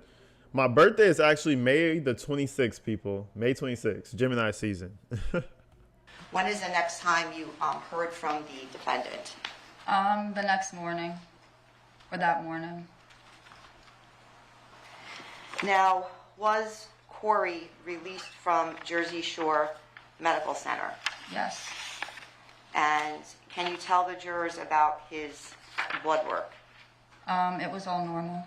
And what about in regard to any x-rays or scans? That was normal as well. And was that text message at approximately 11:43, was that the last time that you had contact with the defendant that evening? Yes. And can you tell the jurors why would you try to bring Corey back to his father's house from Jersey Shore Medical Center? So I didn't break the court order. Now, after you left Jersey Shore with Corey, can you tell the jurors where Thank you you, went? Jackie. I went to my house in Englishtown. And how long of a ride was it? About 45 minutes. And what was Corey's demeanor in the car ride? He was tired. It was 1 a.m. and he fell asleep in the car. And about what time did you then arrive at your home? I want to say like around 1:30. Okay. And when you got to your house, can you tell us who was awake? No one. And when you got to your house, where did you and Corey immediately go? We went to my bedroom And where was your bedroom located in the house? in the basement. And where did you and Corey sleep that night? We slept in my bed. Yeah, his lung was bruised. His somewhere in his heart had popped open. Like, I don't even understand. Is that like a heart attack or is that blunt force trauma? Because how do you? I guess if you get hit in the chest really hard, it could like pop something in your heart. His lungs were bruised. He was fucked up, bro. And even then, the doctor said it wouldn't be it wouldn't be the craziest thing if maybe like there was a contusion here or there, but the way it was all over his body is what led them to believe that he was being abused. On top of just being damaged, like this was something that was happening repeatedly, which is obvious, man. You go and look at that video. You look at that treadmill video, and that shit it's disgusting. It's actually really hard to look at. And I mean, I watch all types of shit. I feel like I've been desensitized a long time ago. You could, after watching those cartel videos, nothing could really bother you after that, where they just take ladies out and they just behead people and do all types of crazy shit. But even after all that, you see the little kid on the treadmill. It's like, damn, bro. It's like, how do you even do that to your kid? So yeah, I mean, all the damage on his body, it checks out. It definitely checks out. The way he was getting yanked around the fucking treadmill, this shit's crazy. He bites him. And Who bites him? The kid bites him? The baby's heart popped. See, I don't understand why it popped, though. Like, was it overwork? Was it damage to the chest? Did he get hit in the chest really hard? Like, what caused it? Yep, the dad bites his head. Yeah, his dad's a weirdo, bro. On top of being evil, he's just a fucking weirdo on top of that. Who, like... Anyways. Yeah, and it popped from the inside. So the heart looked normal. But if you go on the inside of the heart, you know how the heart has different valves and like different sections. One of the sections popped open. And that could have caused the whole, who knows what pile of issues that caused. But. While you slept in bed with Corey, what was his physical condition? He was okay. And can you tell the jurors what Corey's demeanor was while you slept in bed with him? Normal. And can you tell the jurors why you slept in bed with Corey that night? It was just easier because it was really late and I just didn't want to get him ready in his room. What time did you and Corey wake up the next morning? Around 7:30. That's And early. When Corey woke up, did you dress him? Yes. And where did you dress Corey? In my room. And what did you dress Corey in? I put him in a sweatshirt, jeans, and sneakers. And what about his underwear? They were blue underwear. And what was the condition of the clothes that you dressed Corey in? They were clean. And after you dressed Corey, where did the two of you then go? We ate breakfast in the kitchen. And when you went upstairs to eat breakfast in the kitchen, who was there? My mom and her boyfriend, Richie. And did Corey have breakfast? Yes, And did he eat? he did. And do you remember what he ate? He ate a bagel and a Gregor. And were you with Corey the entire time that he was eating breakfast? Yes. And can you tell the jurors what was Corey's physical condition in the morning when he was eating breakfast? He was okay. And what about his demeanor? Normal. He was fine. Now, that morning of the 2nd at approximately 6:48 a.m., did you receive a text message from the defendant? Yes. Your Honor, permission. Wait, let me clarify. That's kind of what I meant. There was a hole, a laceration. Okay, so maybe his heart didn't explode, but there was like a tear, a laceration to his heart where there was like spillage able to occur. So just to clarify that, laceration. There was a laceration to the inside of his heart, from the inside out. Thank you for who clarified that? A couple of you were clarifying that. Lisa, yeah, absolutely correct. To approach the witness. Yes. It's the rest of them. You saw them already? Watching from Ireland, 1:35 a.m. here. Damn, you sound like me. See, that's my type of viewership. Because I'm a YouTube fan also. I be watching my YouTubers and shit. I be up late. I be up 3 o'clock in the morning watching some live stream of somebody doing like a trick shot over and over for hours. It's terrible. What has the world come to? Shout you out all the way in Ireland. I didn't know it was that late. So all my Irish people, man, shout y'all out for tuning in. You guys got a special place in my heart for tuning in that late. Fran, I'm now showing what's been marked S8, which has already been admitted to evidence. Turning your attention to... I'm too old to be up this late, LOL. Message conversation. On the contrary, I think the older you get, the later you stay up. At least that's what I'm noticing about myself.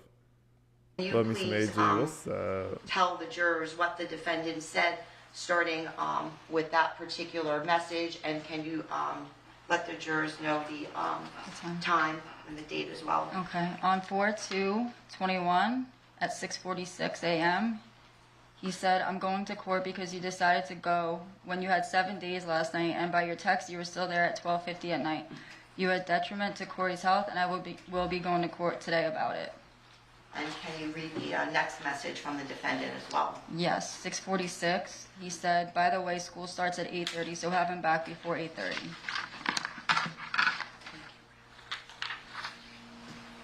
So did he just say that she was a detriment to the child's health? I'm reading the chat. That's crazy. 2/21 at 6:46 a.m. He said, I'm going to court because you decided to go when you had 7 days last night, and by your text, you were still there at 12:50 at night. You are a detriment to Corey's health, and I will be going to court today about He said that to her. That's actually crazy. it. And can you read the next message from the defendant as well? Yes, 6:46. He said, by the way, school starts at 8:30, so have him back before 8:30.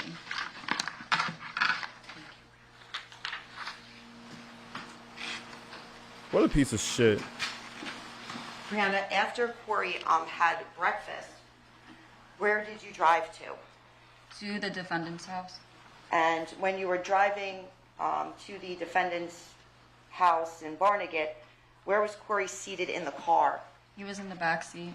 And how long of it was a drive to Barnegat? About an hour.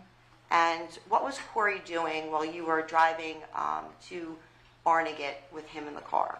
He was watching YouTube on my phone. And what was Corey's demeanor in the car? He was okay. Now, while you were driving Corey to Barnegat, did you receive a text message? And some people are saying, does she care? Does she even show any emotion? Does she even, I can't tell you what's going on in her head. She's probably, I don't know. Right now, she could probably in the state of, let me focus. Because she started crying at the beginning of this testimony. Don't get that wrong. And they scolded her like twice. Rosie said, "Mom is numb." They literally basically scolded her. They're like, "Ma'am, you're going to need to speak up, please. You're speaking too low. We know you're crying, but speak up. Speak as if you're talking to the back of the podium." And she was like, "Oh, okay, I'm sorry." And then she started crying again, and they stopped her, and they're like, "Ma'am, we need you to project your voice." So, I mean, honestly, maybe she's just trying hard not to cry. I don't know. But I don't take that as anything. I don't take that as anything to be a red flag about, to be honest. Not so far. Maybe when we get deeper into the trial, we'll find some things that are kind of off about her. But she honestly just looks done with it. She's just... It kind of shows me, like, in her head, she's like, I knew this was going to happen. Nobody listened to me. And now I'm here in court talking about my dead child. So it's like, I don't know. I just feel like her emotions are in a different state right now. I feel like she went through the painful crying emotions already, if that makes any sense. From the defendant. I did. Like, she's like, I knew this was going to happen. Now I'm living out what I knew was going to happen.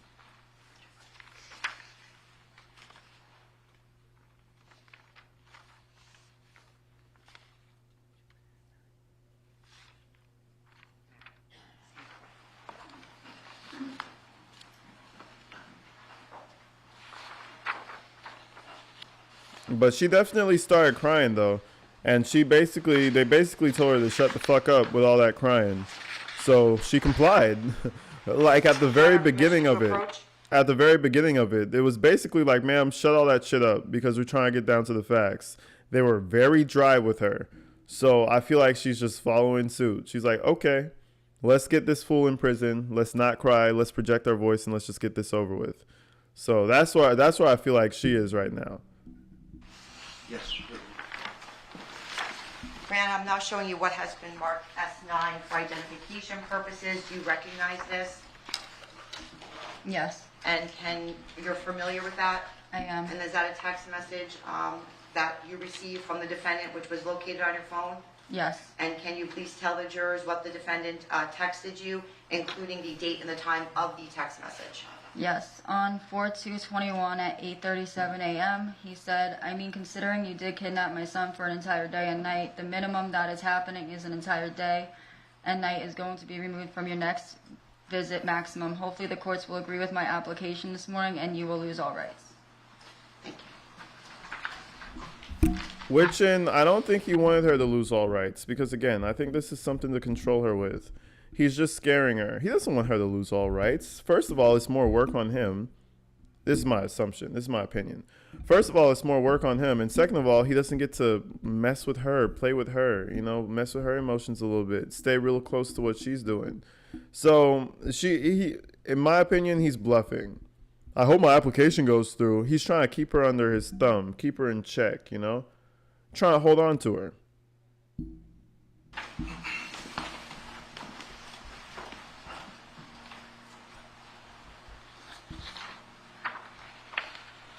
Now, when you got to the defendant's apartment complex to drop off Corey, where did you park? In front of the defendant's home. And about what time did you get to the apartment complex to drop off Corey that morning? Around 9 a.m. And when you got there, where was the defendant's car? I'm not sure. It wasn't there. And did you text the defendant asking where he was? Yes. And what did the defendant say to you in regard to where he was? He said he was home. And before Corey had left the car, did you provide Corey with a piece of paper? I did. And what did you give Corey? It was a paper from the hospital that had information so the defendant could look at his records. And why did you do that? I was just being nice. And did you speak to Corey in the car before you sent him into the defendant's home? I did. And was that the last time that you spoke to Corey? It was. Did Corey exit your car? He did. And can you tell the jurors where Corey walked? He walked inside the defendant's home. And how was Corey walking when he went to the defendant's apartment? Fine. And did Corey open the apartment door of the defendant's apartment? Yes. Now, continuing on, in the morning of April 2nd of 2021, were you and the defendant arguing? Yes. I have permission to approach S11.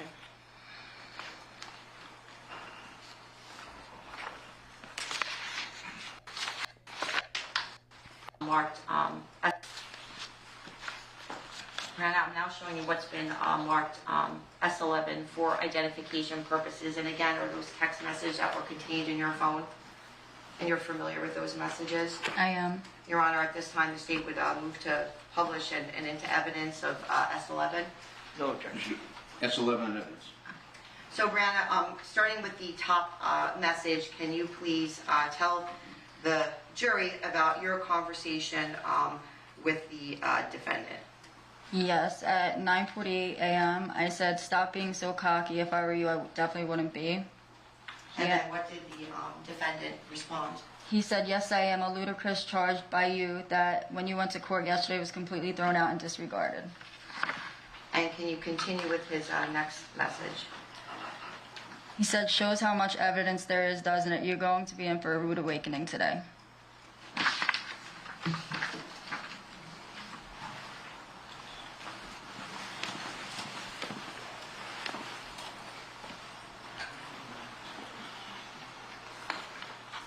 So, Brianna, what is the next time that you heard from the defendant on April 2nd of 2021? Around 3:30. And did you speak to the defendant on the telephone? Yes. And at 3:30 on April 2nd, what did the defendant tell you about Corey? He said he was lethargic.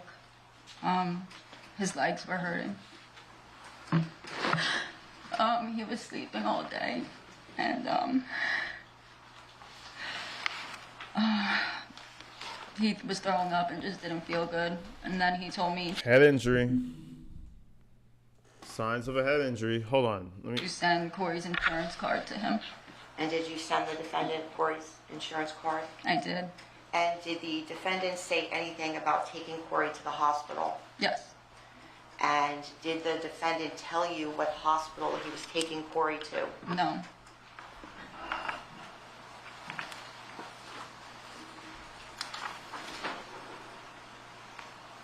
was that the last time that you had spoken to the defendant on that day? Yes. And did you learn what hospital Corey was taken to? Yes. After the phone conversation, did you know at that time what hospital Corey was taken to? No. And at that time, what did you do? I started calling the hospitals to see if Corey was there. I also called my local police department to kind of report Corey as like I don't know where he is, and he's not feeling good. He's sick. And about 6 o'clock that day on the 2nd, did the police come to your home? Yes. And did you learn at that time that Corey had passed? I did. Damn. So wait, he was in her custody? Now, on that same day that Corey passed away, did you go to the police station and provide a statement? I did. And whom did you speak to? Detective Dennis Mitchell. Hold on. He died in her custody? So this is after he got the damage, after he got beat up, after he got slapped up, he just slowly died? And what did you give to Detective Mitchell at the police station? My cell phone. And did you voluntarily provide that?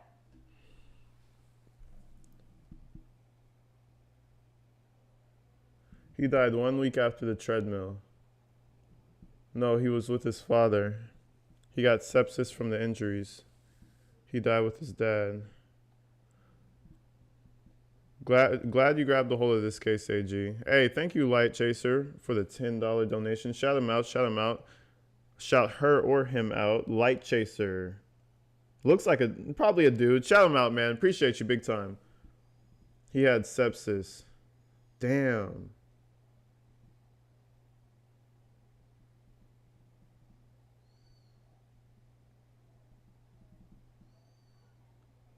He didn't have sepsis. I'm about to look it up. That's crazy, though. She just said he was lethargic, passed away.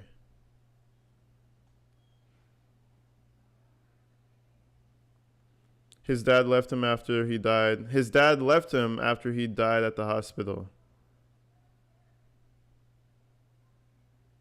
Yeah, let me look this up myself. Because they said blunt force trauma when you look it up. It said blunt force trauma, but I'm just trying to figure out. Hold on, let me just continue. Let me look it up. To the detective? Yes. I just And want to know did you whose custody he was also, in. Allow officers to photograph your home in Englishtown? Yes. The photos.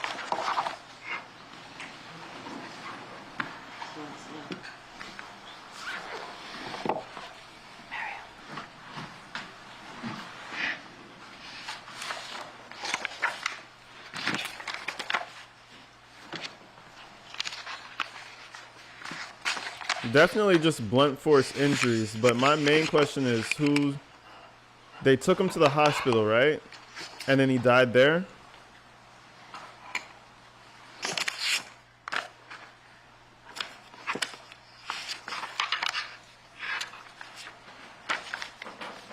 Damn, that's fucked up.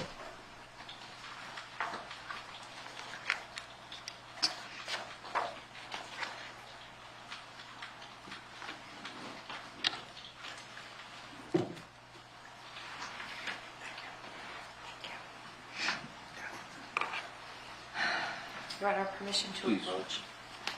Hold on. Okay, pause that. We're at 1 hour and 1 minute. Let me back this up.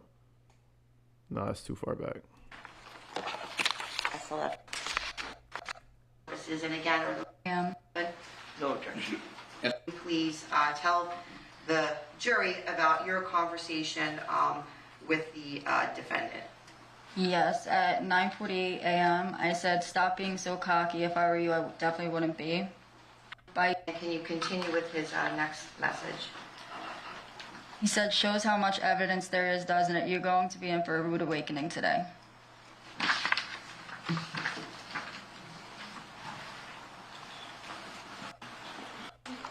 Heard from the defendant on April And did you speak to the defendant on the telephone? Yes. And at 3:30 on April 2nd, what did the defendant tell you about Corey? He said he was lethargic. Oh, he said he legs was were hurting.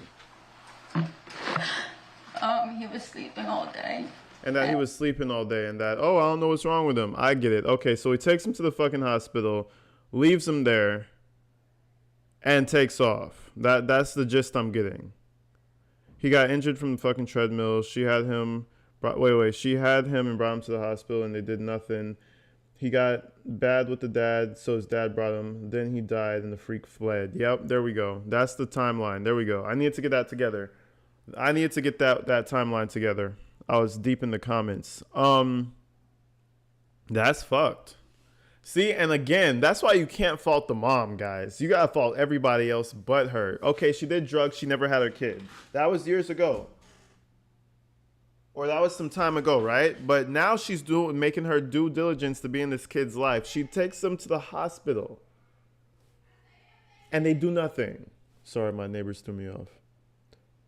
She took him to the hospital and they do nothing. Then they give him back to the dad. Like, this shit don't make no sense, bro. She did everything she could do. This is why she's not crying. This is why, you know what I'm saying? This is why she's not bawling up here. She probably bawled at her house every other night because she knew this shit was about to happen. That's crazy how they give her back to the dad. Then the dad is like, oh, he's fucked up. Let's take him back to the hospital. And then takes off.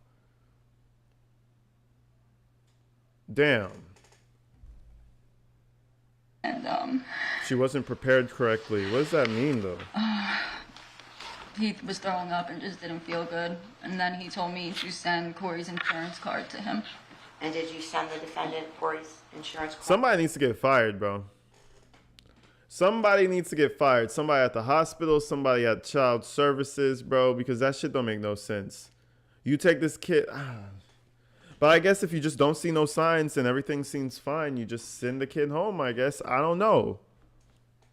And then at the same time, he may have hurt the kid even further when he went back home. Who knows? Yeah, no sepsis. I looked it up just now. There's nothing to do with sepsis. That's not what... I don't know why that came up. But yeah, blunt force trauma. Basically, the kid had a fucking head injury and nobody realized it.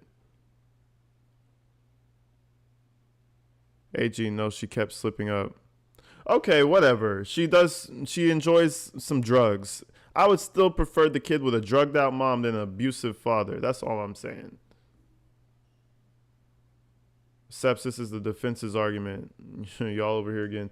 No, this shit's crazy. Let's continue. I did. And did the defendant say anything about taking Corey to the hospital? Yes.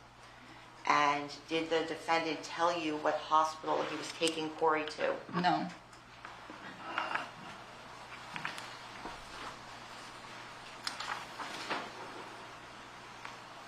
Was that the last time that you had spoken to the defendant on that day? Yes. And did you learn what hospital Corey was taken to? Yes. After the phone conversation, did you know at that time what hospital Corey was taken to? No. And at that time, what did you do? I started calling the hospitals to see if Corey was there. I also called my local police department to kind of report Corey as like I don't know where he is and he's not feeling good, he's sick. And about 6 o'clock that day on the 2nd, did the police come to your home? Yes. And did you learn at that time that Corey had passed? I did. Now, on that same day that Corey passed away, did you go to the police station and provide a statement? I did. And whom did you speak to? Detective Dennis Mitchell. And what did you give to Detective Mitchell at the police station? My cell phone. And did you voluntarily provide that to the detective? Yes. And did you also allow officers to photograph your home in Englishtown? Yes. The photos.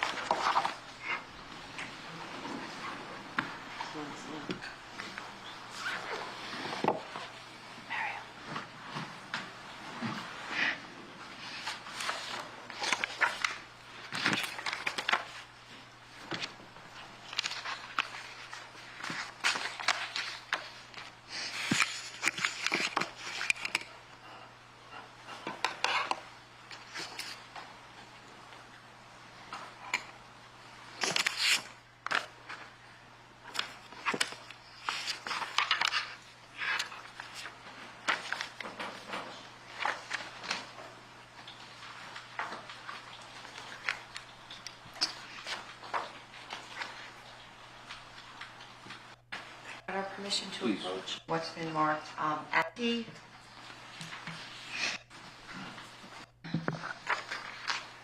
Hey, welcome to the Tactical Gang Light Chaser. Appreciate you big time. S35, Everybody welcome them over. S32, S33, and S24.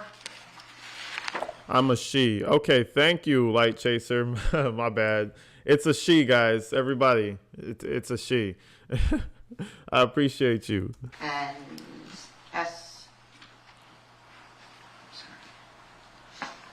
S34, and also S24. Now calling your attention to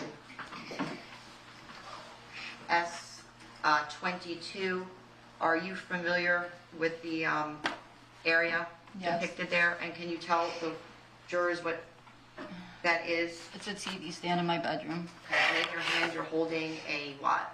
Photograph? And you're familiar with that because it's in your bedroom? Correct. I'm now showing you what's been marked S23 for identification purposes. And can you tell the jurors what that is? This is my bedroom.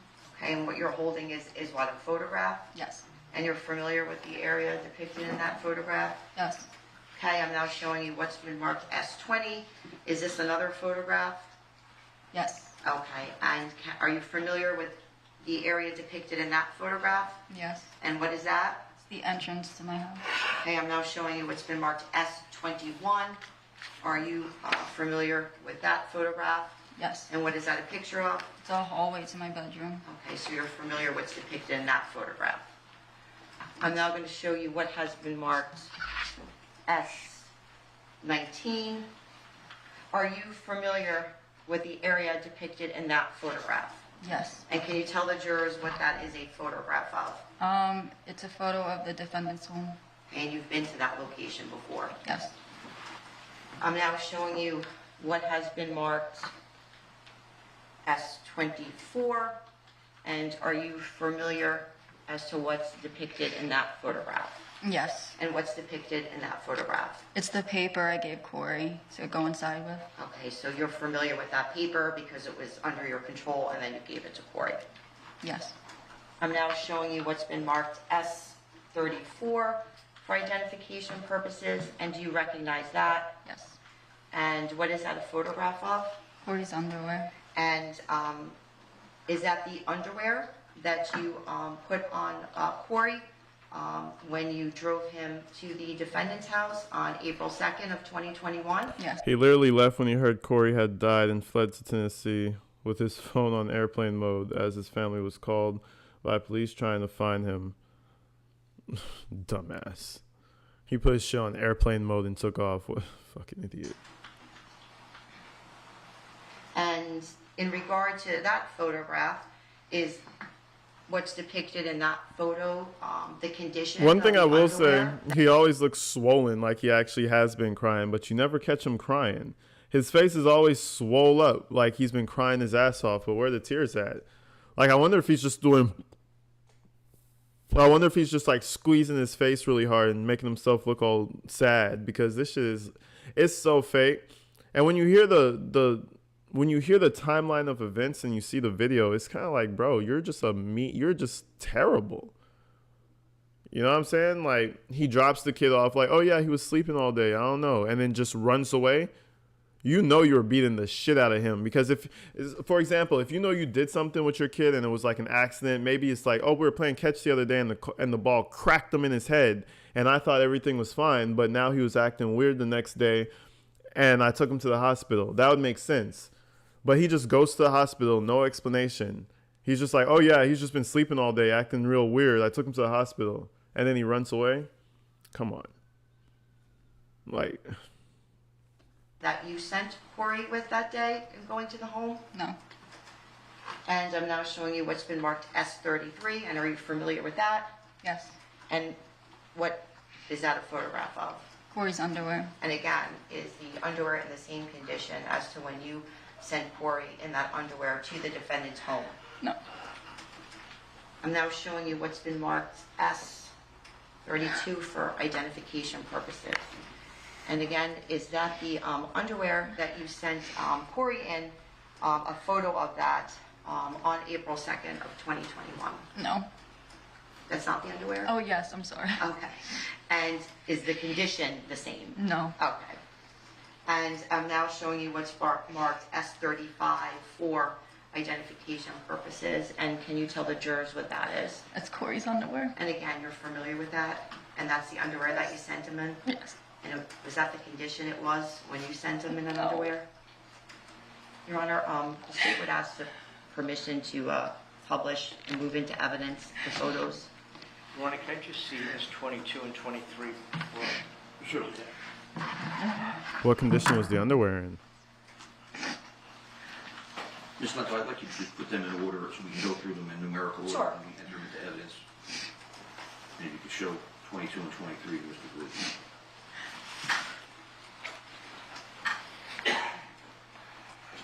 He threw out Corey's clothes that day. 22? Really? 23?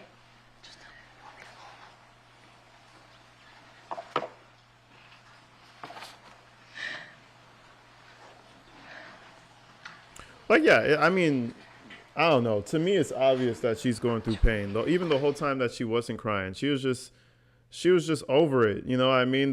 She probably tired of crying. She's quite literally probably just tired of crying. Like, don't even got no more.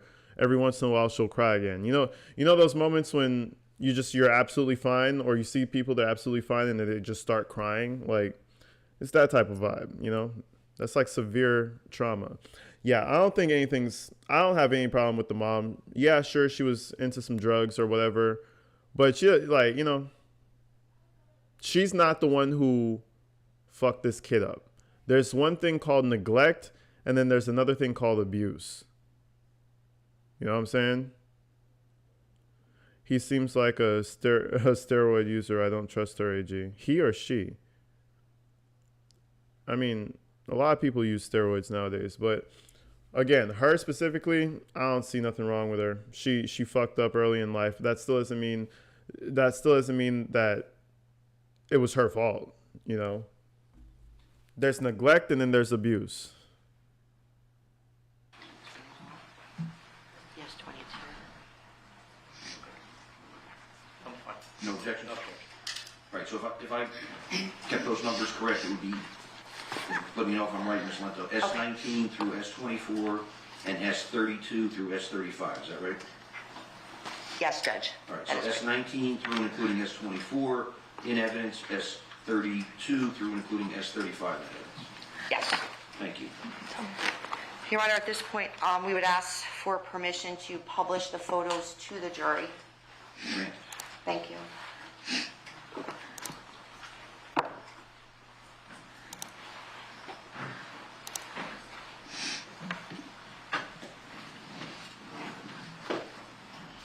Okay, Brianna, so you're familiar with that location.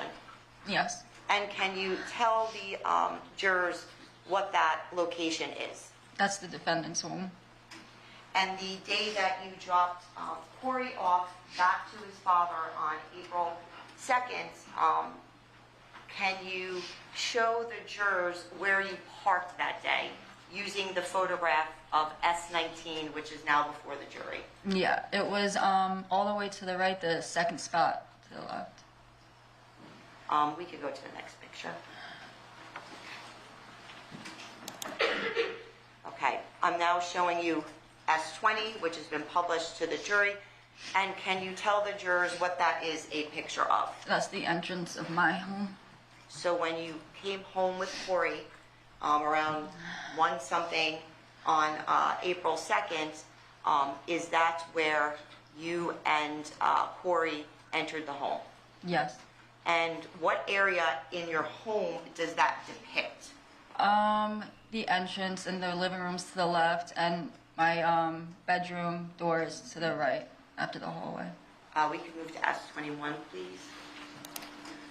Okay, now you can see S21, which has been published to the jury.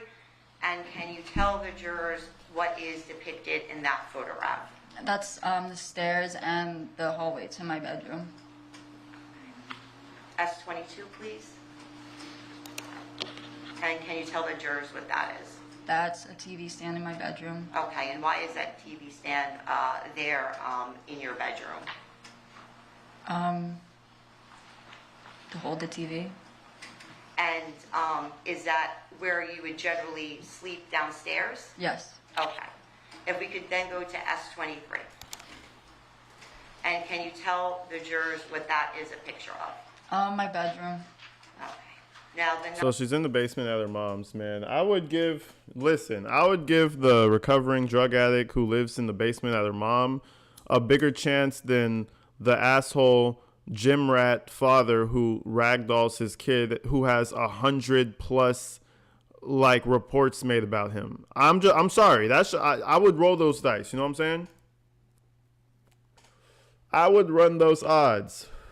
The recovering drug addict mom who lives with her parents, or the fucking father who's a loose cannon. I don't know. It's just kind of weird to me that they didn't see it that way like me. I wouldn't cry in front of him because I would want him. I wouldn't cry in front of him because I would want to show him I'm here standing on business and making sure he goes down for what he did to my baby. Shout her out, man. Nefertiti. Shout you out. No, same shit. That's why I feel like she didn't want to cry too much, because you don't want to show, like, it's not weakness, but you don't want to show him, like, you don't want to show him none of that. You just don't want to give him the benefit of seeing you cry. He could be aware that you do cry about it, because everybody naturally would cry about it. But damn it, I wouldn't want him to see it. So I feel that. Yeah. To everybody who's saying she's a red flag or this and that and the other, listen, people have drug problems, okay? Doesn't make them bad people like this guy. Michael Warren, shout you out, man. I appreciate you big time. I guess you didn't figure out the Cash App. I appreciate you nonetheless, man. Everybody shout out Michael Warren. Excuse me. Michael Warren, being an OG member, always out here showing love. And yeah, big shout outs to Michael Warren. Appreciate you, man. But yeah, I'm just saying, I would give her a bigger chance than him. Like, come on, bro. It's almost like the second the court hears drugs, they're like, yeah, X that parent out. It's like, nah, bro. Sometimes there's worse things in the world than a parent who likes to do a little meth every once in a while. I'm just saying. There's guys out here ragdolling their kids. Like this, what's his name? Christopher Gregor? What a fucking name, too. But anyways. She might live in a state where weed isn't legal, and they're accusing her. Nah, no. No, it can't be weed. A gym, hell nah. I mean, I highly doubt it's. I mean, taking your kid away for weed, that's insane. That's actually insanity. She had to be doing something else. She 100% had to be doing something else. Nah, it doesn't matter if it was illegal. It doesn't matter if it was illegal. I think, the fuck? Yeah, shit, I would sue the police station. Like, the fuck? You took away my child for marijuana? I'll figure out how to give the membership post if I'm on the next live stream. I see you. Okay, fine, meth. I'm not saying it's meth, but I'm just saying I highly doubt it's weed. Oh, somebody said she was on. Nah, I don't know. Don't take it from my channel because I have no idea. AG has no idea. AG has no idea if it was meth. I'm just saying I highly doubt it was weed. She admitted it was meth, but still. I mean, I don't know. I didn't hear that, but you know. Night that you brought Corey back to your home in Englishtown on April 2nd at 1-something in the morning, can you show the jury where you and Corey slept? Yes, it was the bed on the left. Next picture, please. I'm now showing you what's been marked S24. Everybody's saying, yeah, she Published did to do the meth. jury. Okay, well, it was meth. Okay, I just guessed it. Shit. She has a face for she looks like she would do some meth, you know? I don't know. She looks like she would take a little meth, that's all. But to each their own. I mean, shit. I feel like if I were to do something that strong, I would just be dead. I wouldn't even wake up the next day. I would just be, I would have did something crazy, robbed some convenience store, some crazy shit happened. AG got shot. Yep, he was doing meth. He got shot. He's dead now. Like, I don't think I would survive. I don't think I would make it. I would do something out of pocket. It just wouldn't work out. Hi, AG and TAC family. Happy Mother's Day to all the beautiful moms. Hey, shout you out, Miss Pam G. Happy Mother's Day to you. Shit, everybody shout her out. All the beautiful mothers out there, you heard it first. Only if you're beautiful now. I'm playing. That's all of y'all, man. I appreciate you, Pam. Everybody shout her out, man. Happy Mother's Day once again to everybody. It's a beautiful Sunday on a Mother's Day. I hope you guys made it to church and whatnot. I didn't, but I called my mom before church.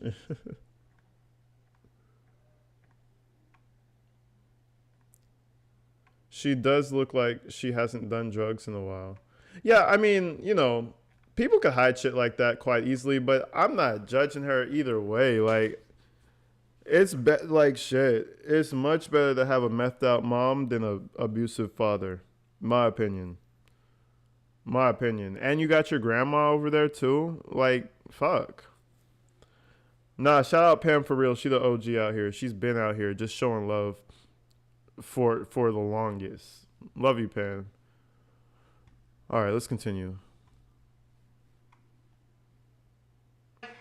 And can you The lesser of two evils. Yeah, the exactly. Take the lesser of two evils. And again, the mom's trying her business, man. And something about having your kid with you full time kind of just activates a little, you know, an instinct in your brain. I feel like you could bring it together. It's like, okay, I got my kid depending on me. Let me lock in. Let me stop. Let me slow down a little bit. what that is a photograph of?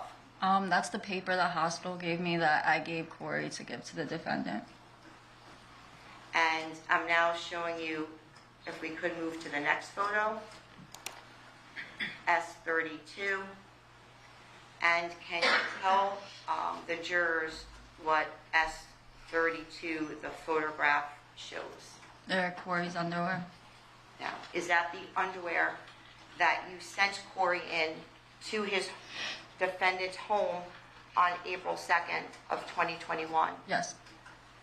And if we could move to the next picture, please. I'm now showing you what's been marked S33. Is that the underwear that you sent Corey in to the defendant's home on April 2nd? Yes. Now, when you sent Corey in this underwear, was that the condition of the underwear? No. And what was the condition of the underwear when you sent Corey to the home? They were clean. And can we now go to S34? And again, is this a photo of the underwear that you dressed Corey in? I love you back. Hell yeah. Shout her out, man. Who else is up in here? And shout out everybody who just came out, man. This pair of underwear looks like it's either been thrown out or And soiled. you brought him to the defendant's home on April 2nd. Yes. And is that the condition of the underwear? No. S35. And again, the underwear on S35 as the photograph, was that the condition of the underwear that you sent Corey in when you brought him to the defendant's home? No. And what was the condition of the underwear that you sent? They were clean. S36? Oh, no S36, Judge. All right, we didn't get that yet. Yep.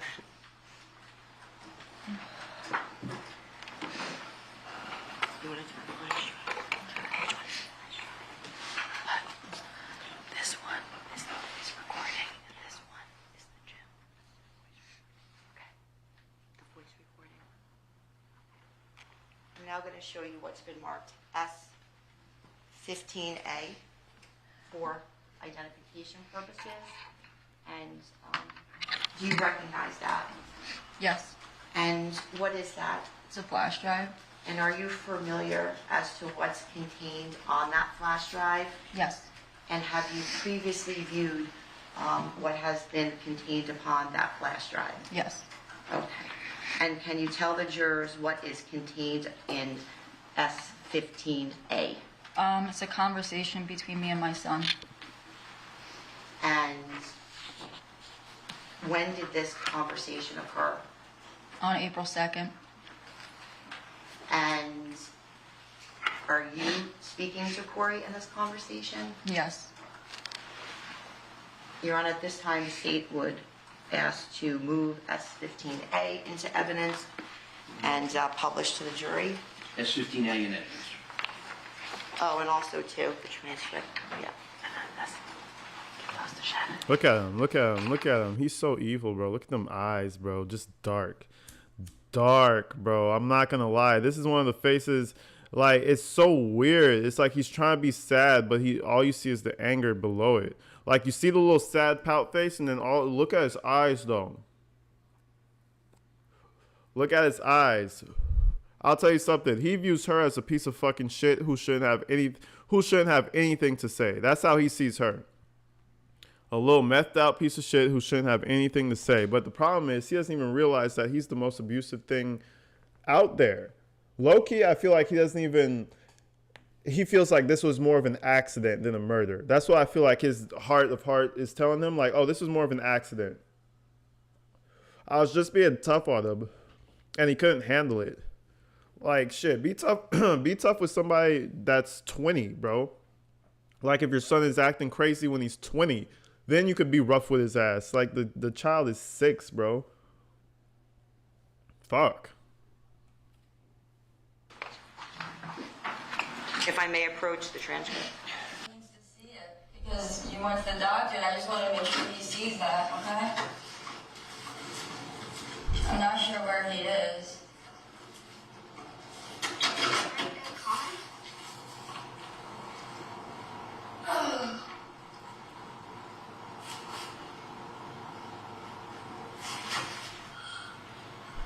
Yeah, he's inside. I don't know why the car's not here. That's strange. Okay, Brianna. So, in regard to the video recording that you just saw and listened to, is that your voice depicted on the recording? Yes. And who is the other voice depicted on the recording? My son, Corey. And obviously you're familiar with Corey's voice. Yes. And the conversation that you had with Corey on April 2nd of 2021, a little past 9 a.m. that morning, does that accurately depict the conversation that you had with him, what was shown in this video? Yes. Now, did you know that you were recording this conversation at the time? No. And how did it come to be that this conversation that you had with Corey was recorded? Detective Dennis Mitchell from the prosecutor's office called me and asked me about it. Okay. And Detective Mitchell had your cellular phone? Yes. Okay. And was this video recorded on your cellular phone? Yes. And did you purposely record this on your cellular phone? No. And how did it come to be that the recording existed from your cellular phone? I must have accidentally took the video. Your Honor, permission to approach the witness? Yes. Yes, ABCD. Yes. Flash drive. Video. Jen.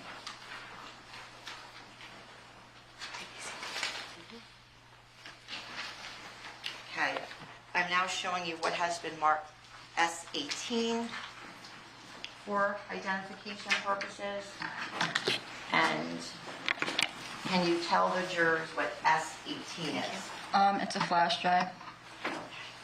And are you familiar as to the contents which are contained on this flash drive? Yes. And did you review the contents of this flash drive before you came to court today? Yes. Now, contained within this flash drive is SA. And is SA a surveillance video from the Atlantic Heights apartment complex in Barnegat from March 20th of 2021? Yes. And you are familiar with that location as to what is contained on S18A. Yes. And you've been to that location before. Yes. And you're also familiar with who is depicted on that video, correct? Yes. And in regard to the A video, you are actually present on the video, correct? Yes. And you are familiar with the other parties as well. Yes. I'm now going to draw your attention to S18, what would be B, C, and D. And those are also surveillance videos from the Atlantic Heights apartment complex gym, correct? Yeah. Yes. And you are B, C, and D. Yeah. Did on those surveillance videos. Yes. Your Honor, at this time, the state would move into evidence, S18, A, B, C, and D of, thank you. And I hate when they admit evidence. That shit takes so long. If this was a pre-recorded video, all of this shit would have got clipped out. But obviously, we're live right now, so, you know. You're just going through what I go through, because usually when they admit evidence, I just be skipping through this shit. permission to publish, Your Honor, starting with A. Yes. Okay, now we can start with the questioning. Holy shit.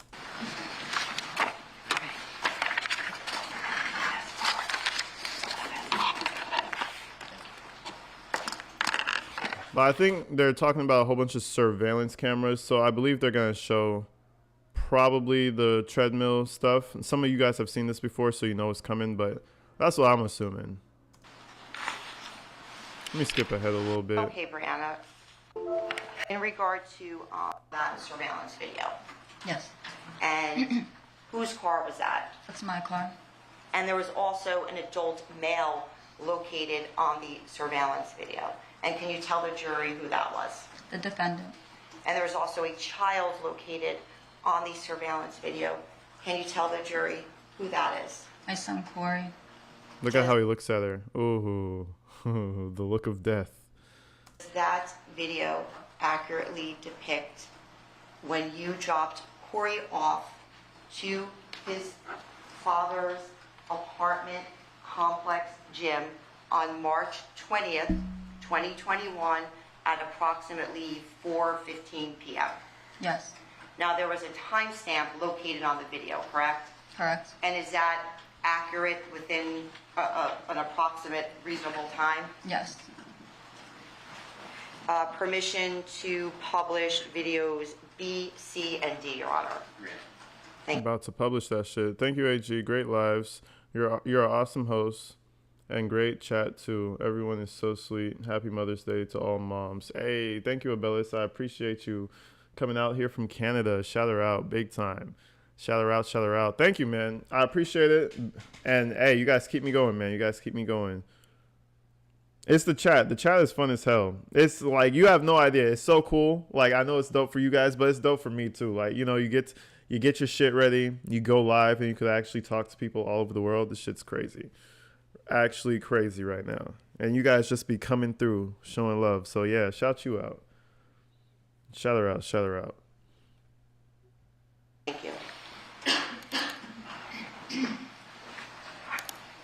Yep, here we go. So this is where I started the case, and this is where I said I didn't want to do it because it just looks so fucking disgusting, bro. But this is one of them days, probably weeks leading up to it. Yeah, best chat on YouTube. Hey, you already know it. Come here for shit. For the engagement, y'all. To AG, come over to AG Tactical. You already know what time it is. This is your typical at-home gym.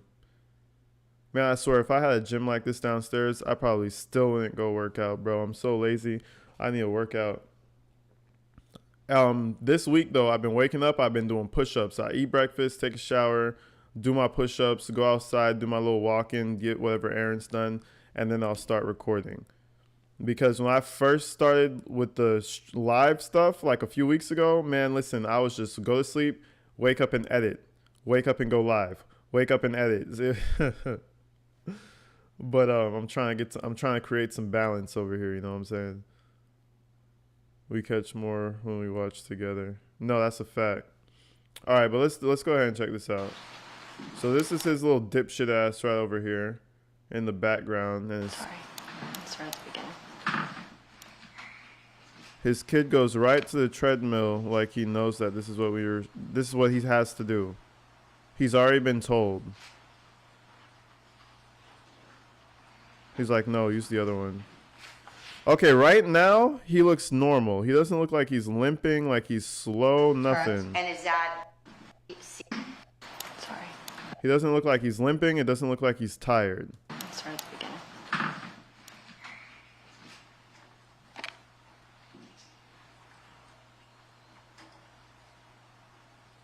He looks regular. He looks fine. He was like, this one, no, use the other one. He's telling him what to do. He already told him he's going to have to run. I feel like this is like a punishment.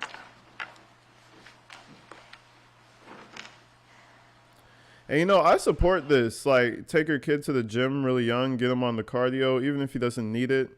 Get him on make him do some, like, I don't know. What can you do? He probably can't do push-ups. Probably do, like, the female push-ups or some shit.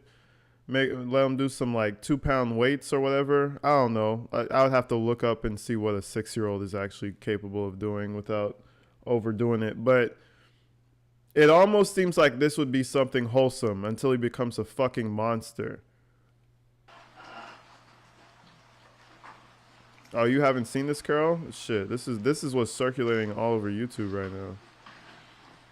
At least in the law and crime atmosphere of things. So he puts it up to a speed that he can handle. And then he just starts getting it. And everything seems normal until his dad walks over.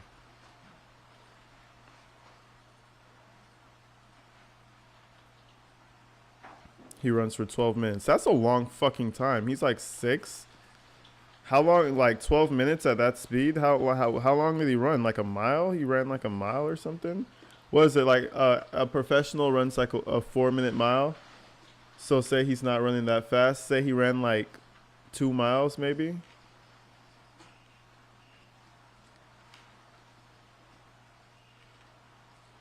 He's too young for a treadmill. And first of all, he doesn't need it. 4-minute miles too much. It's too fast, huh? Well, yeah, especially for a kid. He's not even running like a 5-6 minute mile. Maybe 1 mile. He maybe ran 1 mile.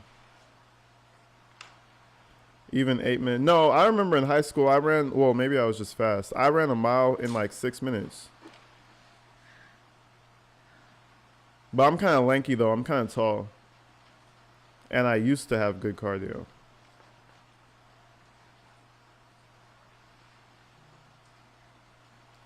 Okay, maybe a mile then. 12 minutes for a child. But he's running kind of fast right now. That's why I said maybe a mile.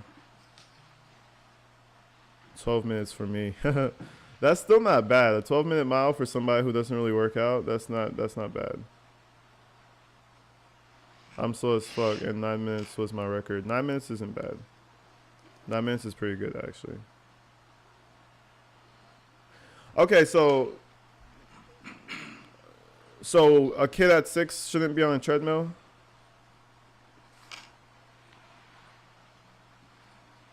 Oh, his dad is working out in the back. He's over there. First he did like chest compressions or whatever the fuck you call them, and now he's on the.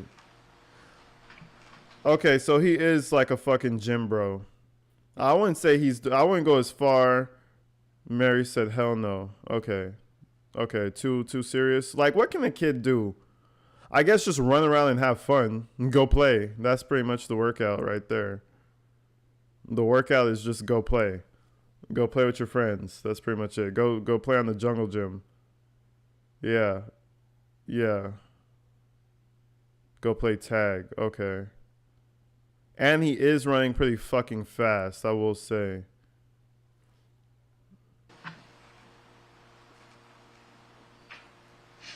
Bro, just leave him. Look, he has a whole belly and shit. What are you even in the gym for?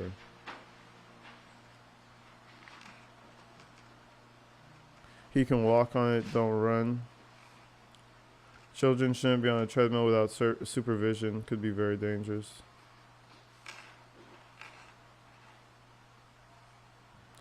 When he turned his back, I would have slowed that shit down. It probably makes noise though. Okay, so another thing I'm going to say is he's not even in here for his workout. He keeps going back here. I don't know if you can see my cursor. He keeps going back here as if he's over here to work out. He'll do some weights, and he'll get on the bar real quick and think and stretch. He's over here to torture this kid. This is not a workout for him. He's low-key in that corner to make it look like he's working out too. Because imagine how that would look if somebody just popped in. You can't just be hovering over him like, yeah, run faster, little shit. So he has to be in the corner and kind of just like, excuse me, you have to be in the corner and kind of just like act like nothing's happening. I'm just working out with him. Is he former military? A lot of people are saying he's former military. I think somebody said his dad is former military. He's a teacher, somebody said. Man thinks he's a drill sergeant. Like, be a drill sergeant to your 15-year-old or your 16-year-old. Like, why you have to be a drill sergeant to your 6-year-old? That's weird, bro. The kid's not even fat. That's the other thing. I could see if he was a fat kid and you were trying to get him healthy. The kid is as skinny as can be. Like, he's on the verge of needing to eat more.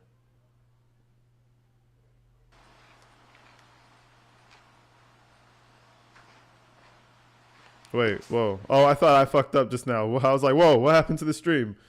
Okay. 2-month member now, spreading love. Hey, Susie, thank you so much. With the 5th super chat. Shit, shout her out, man. Everybody shout out Susie for being awesome. Just gonna move to the with the beautiful next blue, video, which would be the SB 2-month member. for purposes of the record.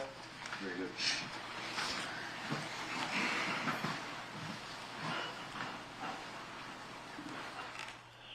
Oh yeah, he's working out though. He's doing something back there. Thank you again, Susie. You're awesome for that. Oh, he's getting his reps in. Never mind. He actually looks like he's working out. He looks like a bad bitch with his shirt pulling up. You see his shirt pulling up, showing his belly button? Like a bad bitch. What is going on over here? Bro can't even find shirts that fit him. Over here living in the past with his tight ass shirt. 100% AG the military way. I don't know. It's possible his family's military, but you see how that you can take things too far. Now I'm all for getting that motherfucker fit. All he want to do is play Fortnite and Roblox. Nah, get up in that gym, sweat, go suffer real quick, but not at 6, my guy. Tell him to go outside and play. That's all you could really do. You can't tell him to go hit the weights. What the fuck are you even training? You're just gonna hurt something on his muscular structure. Not his muscular structure, more like you're gonna fuck his joints up and shit. That's all you're gonna really do. It's not gonna help nothing. How do I become a member? You have to press join on my homepage. I'm glad you want to become a member, Scarlett. Appreciate you. This shit pisses me off seeing this happen to an innocent child who cannot defend themselves. Chris is doing a BS workout while a 6-year-old is running like a pro. No, I will say this fucking kid is running like a goddamn champion. But the reason I feel like he is running like a champion is because he knows that the circumstances, that's not the word. He knows that like the outcome of him not running is going to be a lot worse.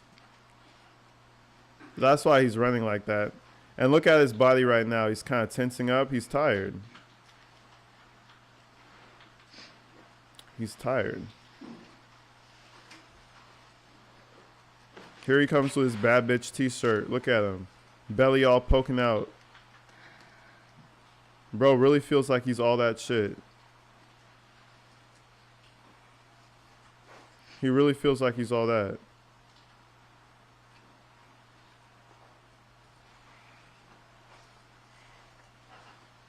Yeah, you can't do anything strenuous. Don't work him like an adult. Yeah, I mean, honestly, at 6 years old, I wouldn't even be like, what are you gonna do? You can't. You can't. The only thing that you could do is make the kid go play soccer or something. Make him go play with his friends. That's like the best workout right there. Make him go play soccer. Make him go play some, basketball or some shit. The Red Sox are awful. Yeah, his whole workout outfit is concerning to me.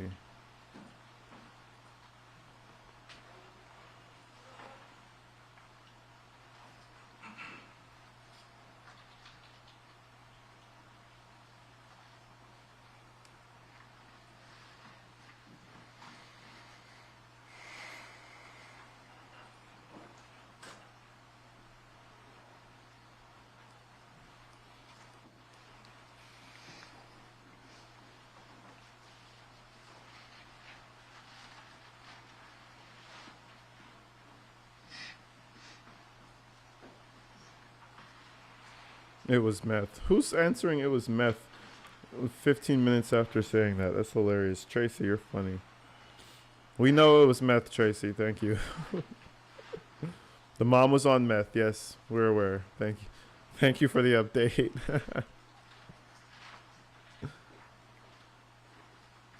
All right, let me skip ahead a little bit. I didn't want to miss anything. That's why I'm letting it just run. I'll be running my way out of there.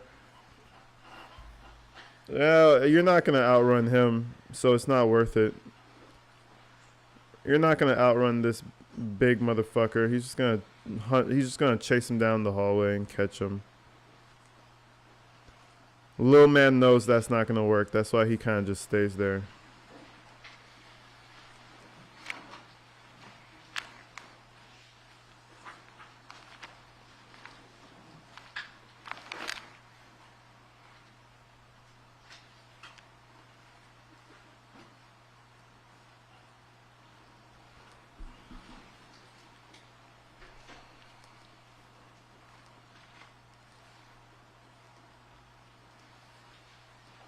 Yeah, he is kind of doing a bullshit workout. This kid is running, bro. Holy shit. Good job, bro. He is killing that thing.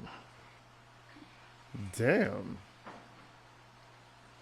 And I feel like he's kind of just lingering. His dad's in the background lingering, waiting for him to just fatigue out so he can really put the pressure on him. Because wait till you see what he does after the kid gets really tired. If you look at his legs right now, you see the kid's legs, they're kind of stiff. Like I've done a little bit of running in high school. You know, you always kind of start getting stiff in them legs when you get tired, and you could kind of see it right now. And I think that's what his dad is waiting for. See why he keeps looking? Because he's seeing his waist, he's looking at his legs, he's like, okay, he's getting tired. He's getting a little tired. That's sick.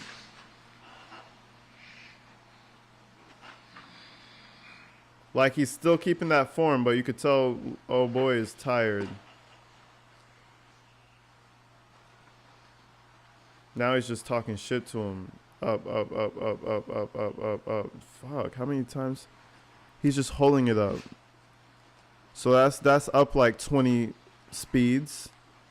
That's at least 20 speeds right there.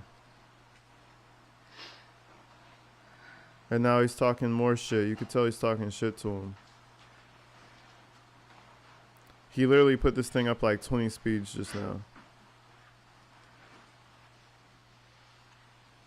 And again, all she could say is like, I told you guys. That's all she could say. I think he just maxed it out. No, it's not maxed out yet, but it's fast.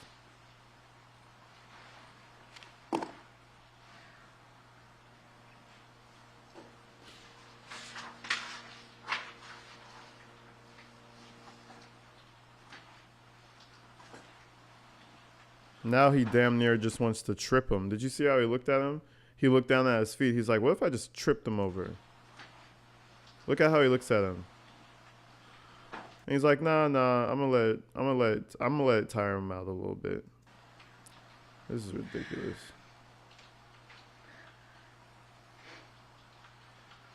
Look at how he looks down at him. He's like, what if I just...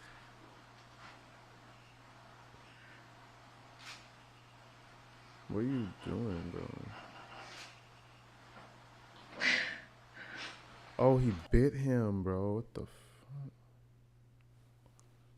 Why would he bite him? Why would he bite him?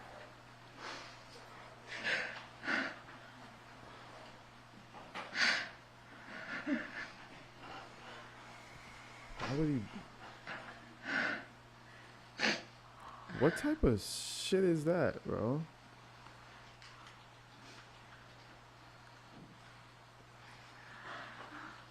Okay, and this is where he's fucking his head up too. He's slamming his head and shit. I mean, he don't know what to do. Like, what is he supposed to do, right? Like he's obviously too tired to get on that fast.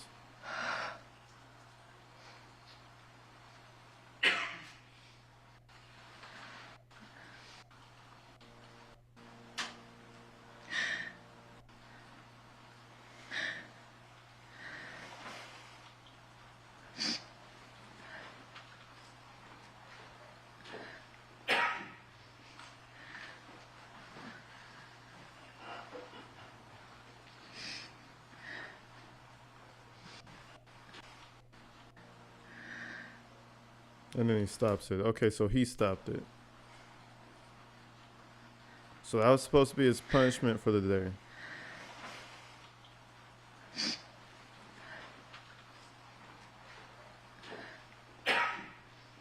That was supposed to be his punishment for the day. What the fuck? A 20-minute gym session, and then at the very end, a nice little spice of your dad biting your fucking head. What the fuck? That shit is just weird, bro. You got our permission to publish a video. Clearly biting his head. Like, that was like, that's not even a question. That's not even a question. He's like full on biting his fucking head. His head was bleeding for sure. Like, unless he wasn't biting that hard, but.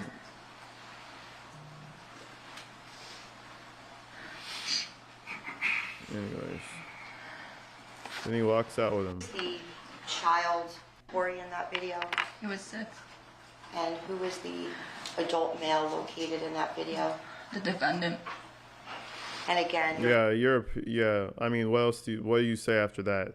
Piece of fucking shit. Like, what does defense even say after that? Don't even straighten the face up, bro. Smile or fucking be angry. Don't act like you're sad, because it's clearly not what you are. This is not no military, family training, nothing. This is just some weird sadistic shit. familiar with that area. Yes. Just a fucking weirdo. Now, when was the first time that you ever saw that video? A few weeks ago. And have you ever had possession of that video? No. Your Honor, there's no further questions for the witness at this time. Thank you. Mr. Gregor.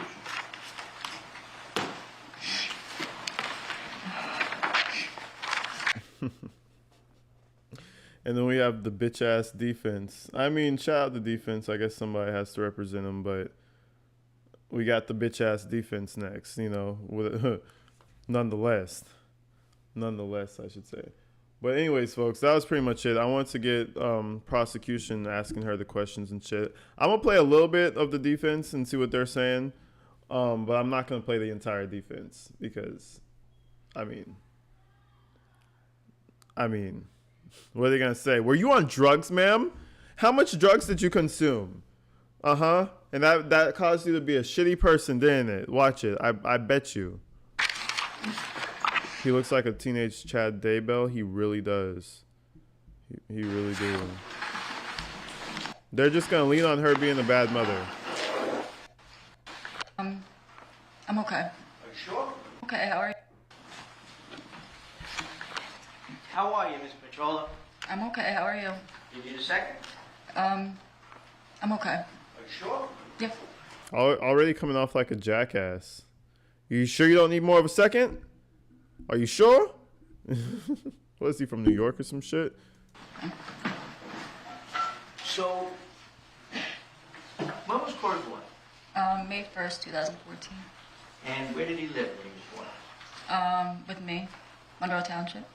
Okay. And who lived in the house with you? My family, my parents, my sister. And how long did he live in Monroe Township? A few months. And did there come a time when you guys moved from Monroe Township Yes, we moved to Florida. to Florida? And how long were you in Florida? A few years. And who lived with you in Florida? My parents and my sister. Okay. So it was just the four of you and Corey. I think my brother lived with us at the time too. And then there came a time you moved back to Jersey, or did you move to Pennsylvania? I was in New Jersey. Okay. So you moved from New Jersey to Florida, from Florida back to New Jersey. Jim said, gotta go to dinner chat. See y'all tomorrow. Hey, I'll see you. We're pretty much at the end. I appreciate everybody who has to leave pretty soon. I appreciate y'all for coming out. I'm just poking through the defense, but we pretty much finished.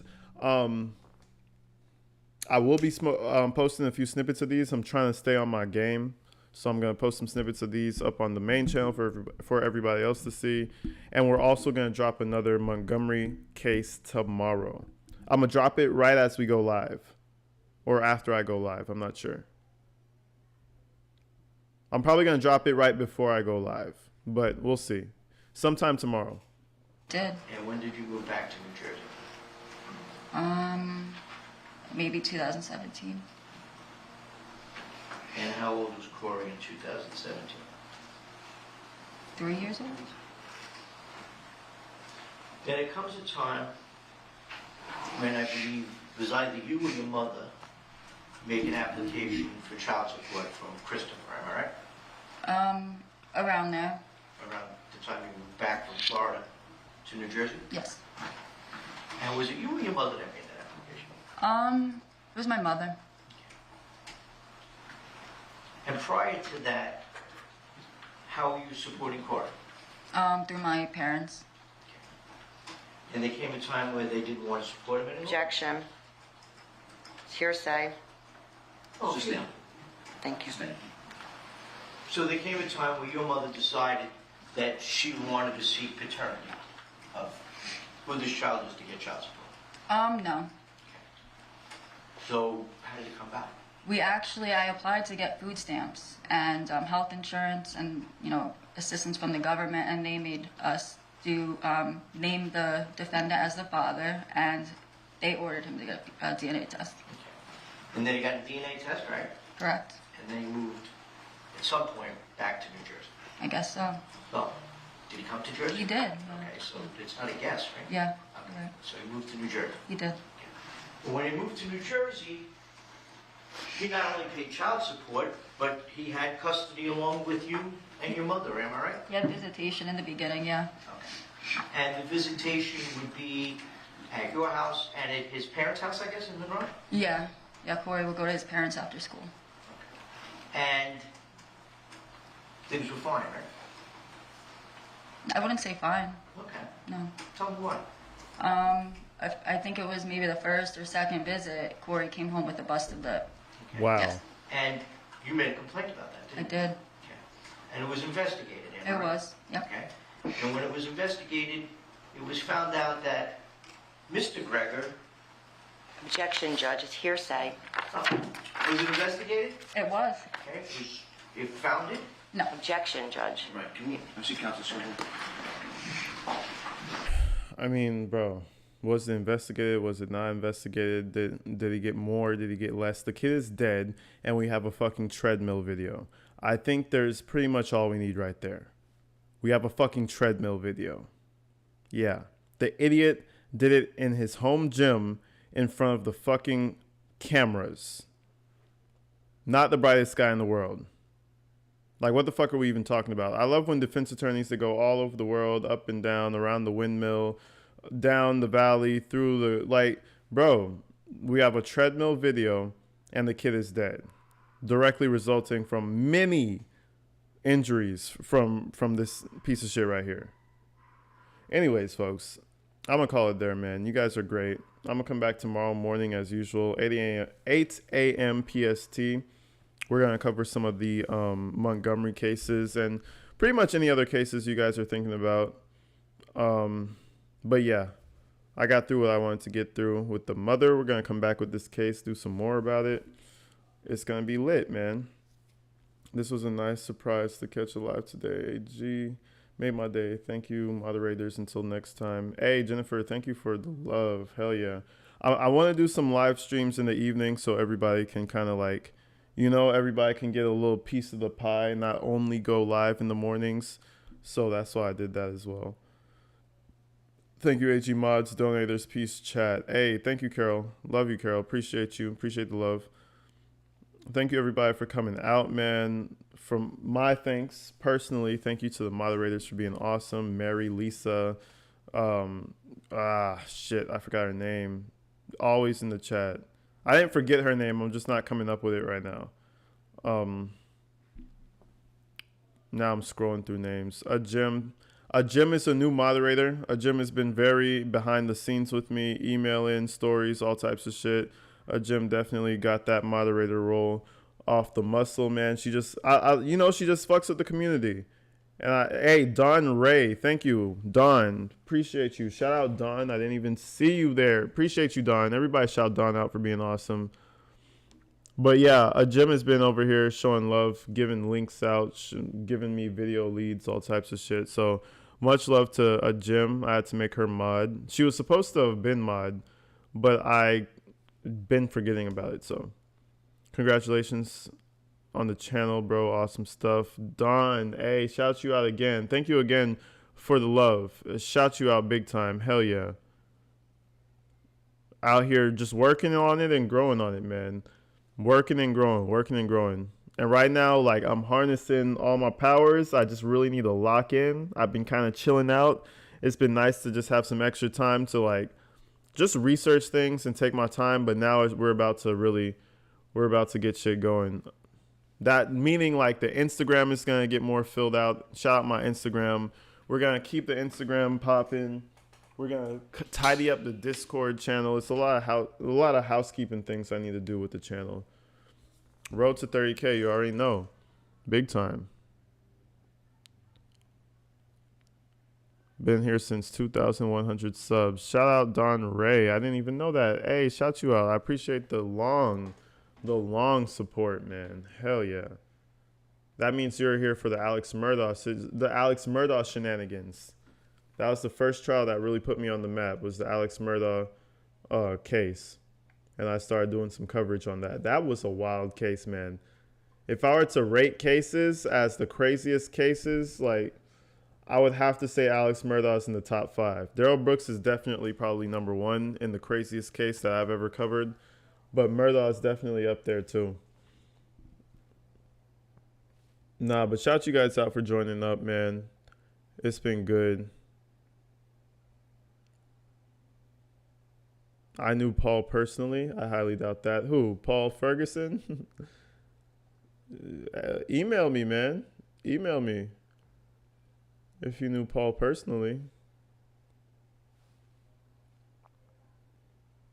That's crazy. That's a crazy claim right there. That's a crazy claim.